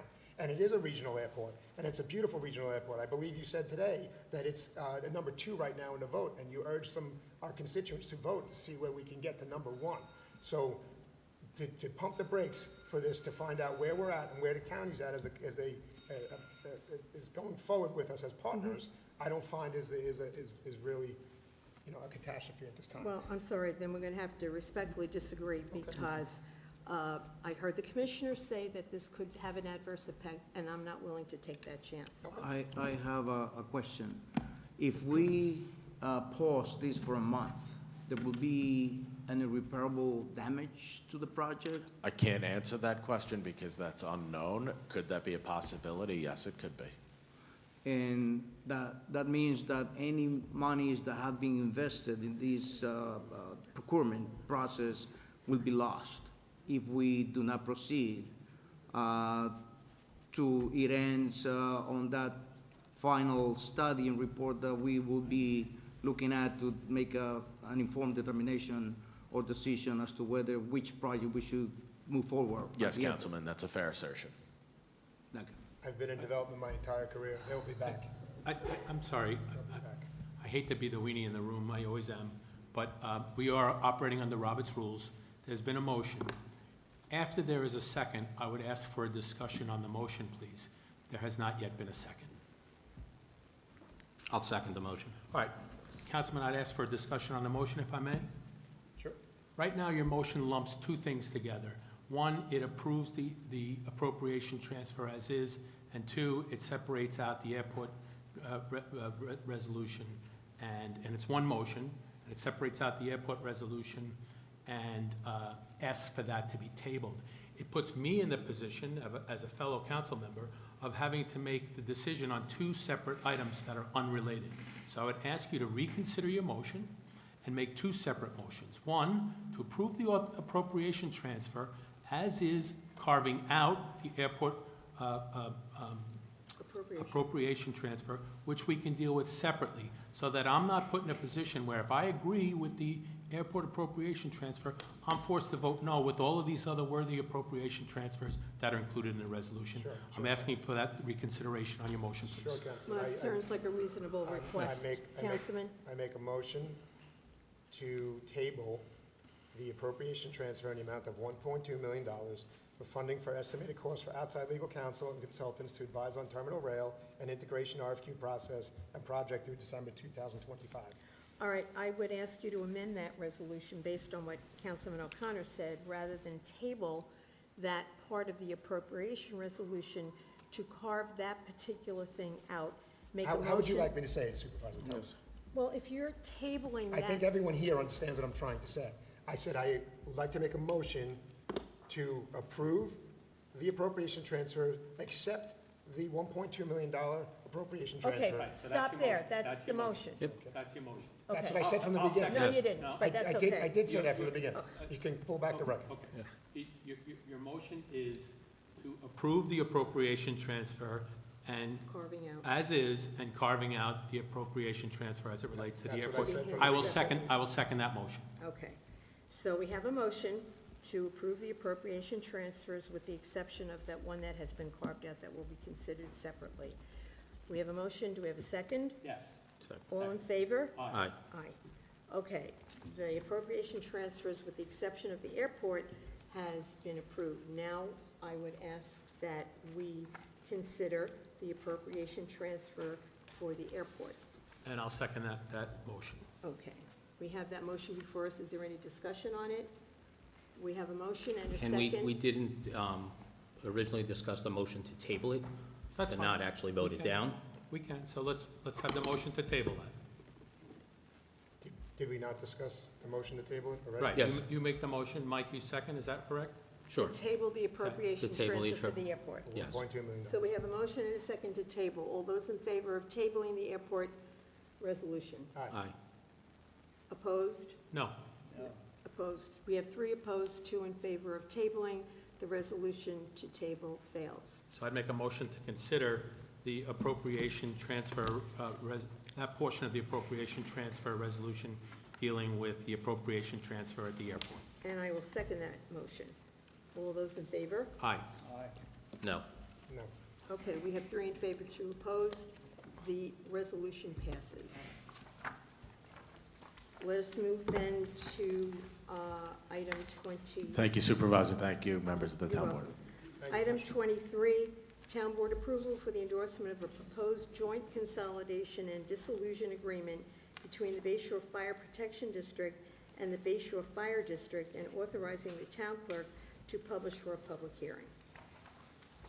Any Make the motion. questions? Motion by Councilman McElway. Second by Councilman Quadron. All those in favor? Aye. Opposed? Approved. Item 24, authorization for the town clerk to advertise for a public hearing to consider adopting a local law that would authorize the town of Islip budget officer to prepare and submit to the town board a balanced tentative budget. Make that motion. Second. Before you make the motion, I have a motion to table, Second. May I ask why we're tabling? because the resolution deals with a document, discusses it in several whereas clauses and resolve clauses that we don't have yet. It's going to be delivered to us tomorrow morning. So I'm uncomfortable voting on a resolution, setting a date for a public hearing for a document that I haven't seen yet.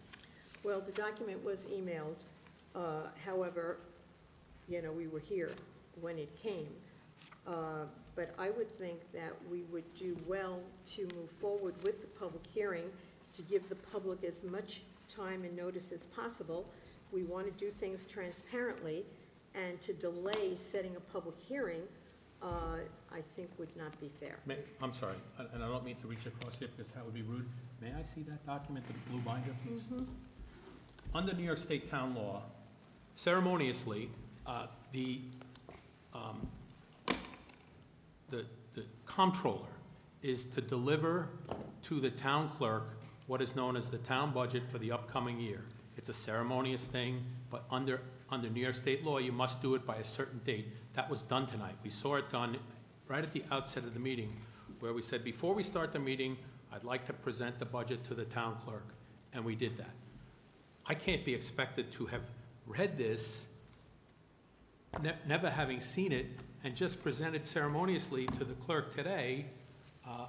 There have been emails circulated. The controller has circulated emails about what we can expect to see in the budget, why we can expect to see certain things in the budget, where we will find certain things in the budget, a justification for reasons of it. I've received all of those emails. I've read them very thoroughly. I have not been presented with this document. The last email I got from the town controller said, it will be delivered to my offices tomorrow. I feel uncomfortable voting on a resolution on a document that I haven't seen yet. I agree with Councilman O'Connor. It'd be irresponsible of me as an elected official to vote on this resolution. Okay, well, again, just to remind everybody, we're not being asked to vote on the budget, opine on the budget, or anything, but rather to set the public hearing so that the public has as much notice as possible to know when the public hearing is going to be to discuss the budget. But we have a motion that you made, Yes. right? Second. To table this particular resolution, and Councilman Lorenzo, you second it? Yes? Okay, so we have a motion and a second. All those in favor of tabling, Aye. setting the Aye. public hearing? Aye. We have 3 in favor. Okay, we have 4 in favor of tabling. The motion to table passes. Please mark me as a no. Item 15, item 25, the reappointment of John Rotzman as a member of the Board of Assessment Review for a 5-year term ending on September 30th, 2030. Do I have a motion? I make a motion. Motion by Second. Councilman Lorenzo, second by Councilman O'Connor. All those in favor? Aye. Aye. Opposed? Approved. Resolution 26, the appointment of Victoria Ryan to the Town of Islip Planning Board. Is there a motion? Motion. Second. Motion by Councilman McElway, second by Councilman Lorenzo. All those in favor? Aye. Opposed? We have 1 no and mark me as an abstention. The resolution passes. And motion to adjourn. Motion. Second, we stand adjourned. The rules of the town board meeting procedures. to Excuse the me. resolution. Excuse me, did we vote on the adjournment or No. we're still live? Okay. We're still live. You may go ahead. Go ahead, Councilman. Yes, I make the motion to waive the rules and procedures for town board meetings, so I can introduce a resolution. We have a motion to waive the rules to include the resolution. I emailed this resolution early this morning to all of you, and I have printed copies here if you want to. I am sure that all of us want violent criminals to be removed from our community. However, community groups have alleged that a deliberate campaign of intimidation and terror by ICE officers is occurring within the town of Islip, resulting in fear, trauma, and destabilization of immigrant families and local businesses across the town. And in the interest of safeguarding the mental integrity and well-being of the constituents of the town, I propose that the town board suspends access to the rifle range for ICE officers until such time as the town board determines the community concerns with respect to the conduct of ICE officers have been adequately addressed. So that's the bulk of the resolution. All right, we have a motion. Do we have a second? I think deferring back to Councilman O'Connor, we have to first make a motion to waive the rules, correct? That's correct. Then That's hear motion the, that's before us, so we'll look at and then motion. hear the resolution. No, first you have to make the motion to Okay. suspend the rules. There's a Yep. motion. Is there a second? I will second the motion to suspend the rules. So we have the resolution before us that we just heard. No, it's a motion to suspend the rules, and then we have to vote on the resolution. All those in favor of waiving the rules? No. No. No. Yes. All right, are we voting on the motion or we voting on the rules? Suspend the rules. So the motion The rule fails. suspension. Ah, the rules suspension. I'll vote yes on the suspend the rules. I thought that was the motion. I'm sorry. Okay, we will take that vote again. So motion to waive the rules of town board meetings and procedures to introduce a resolution. Second.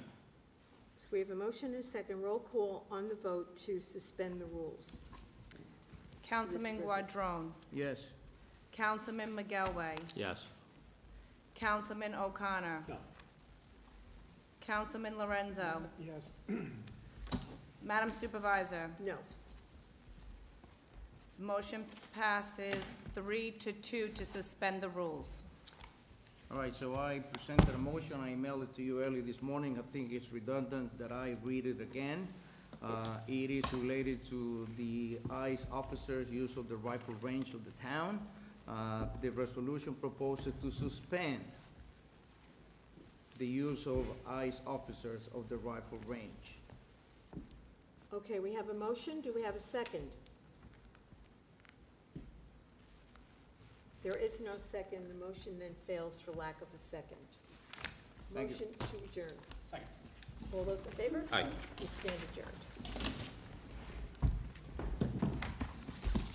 So which one?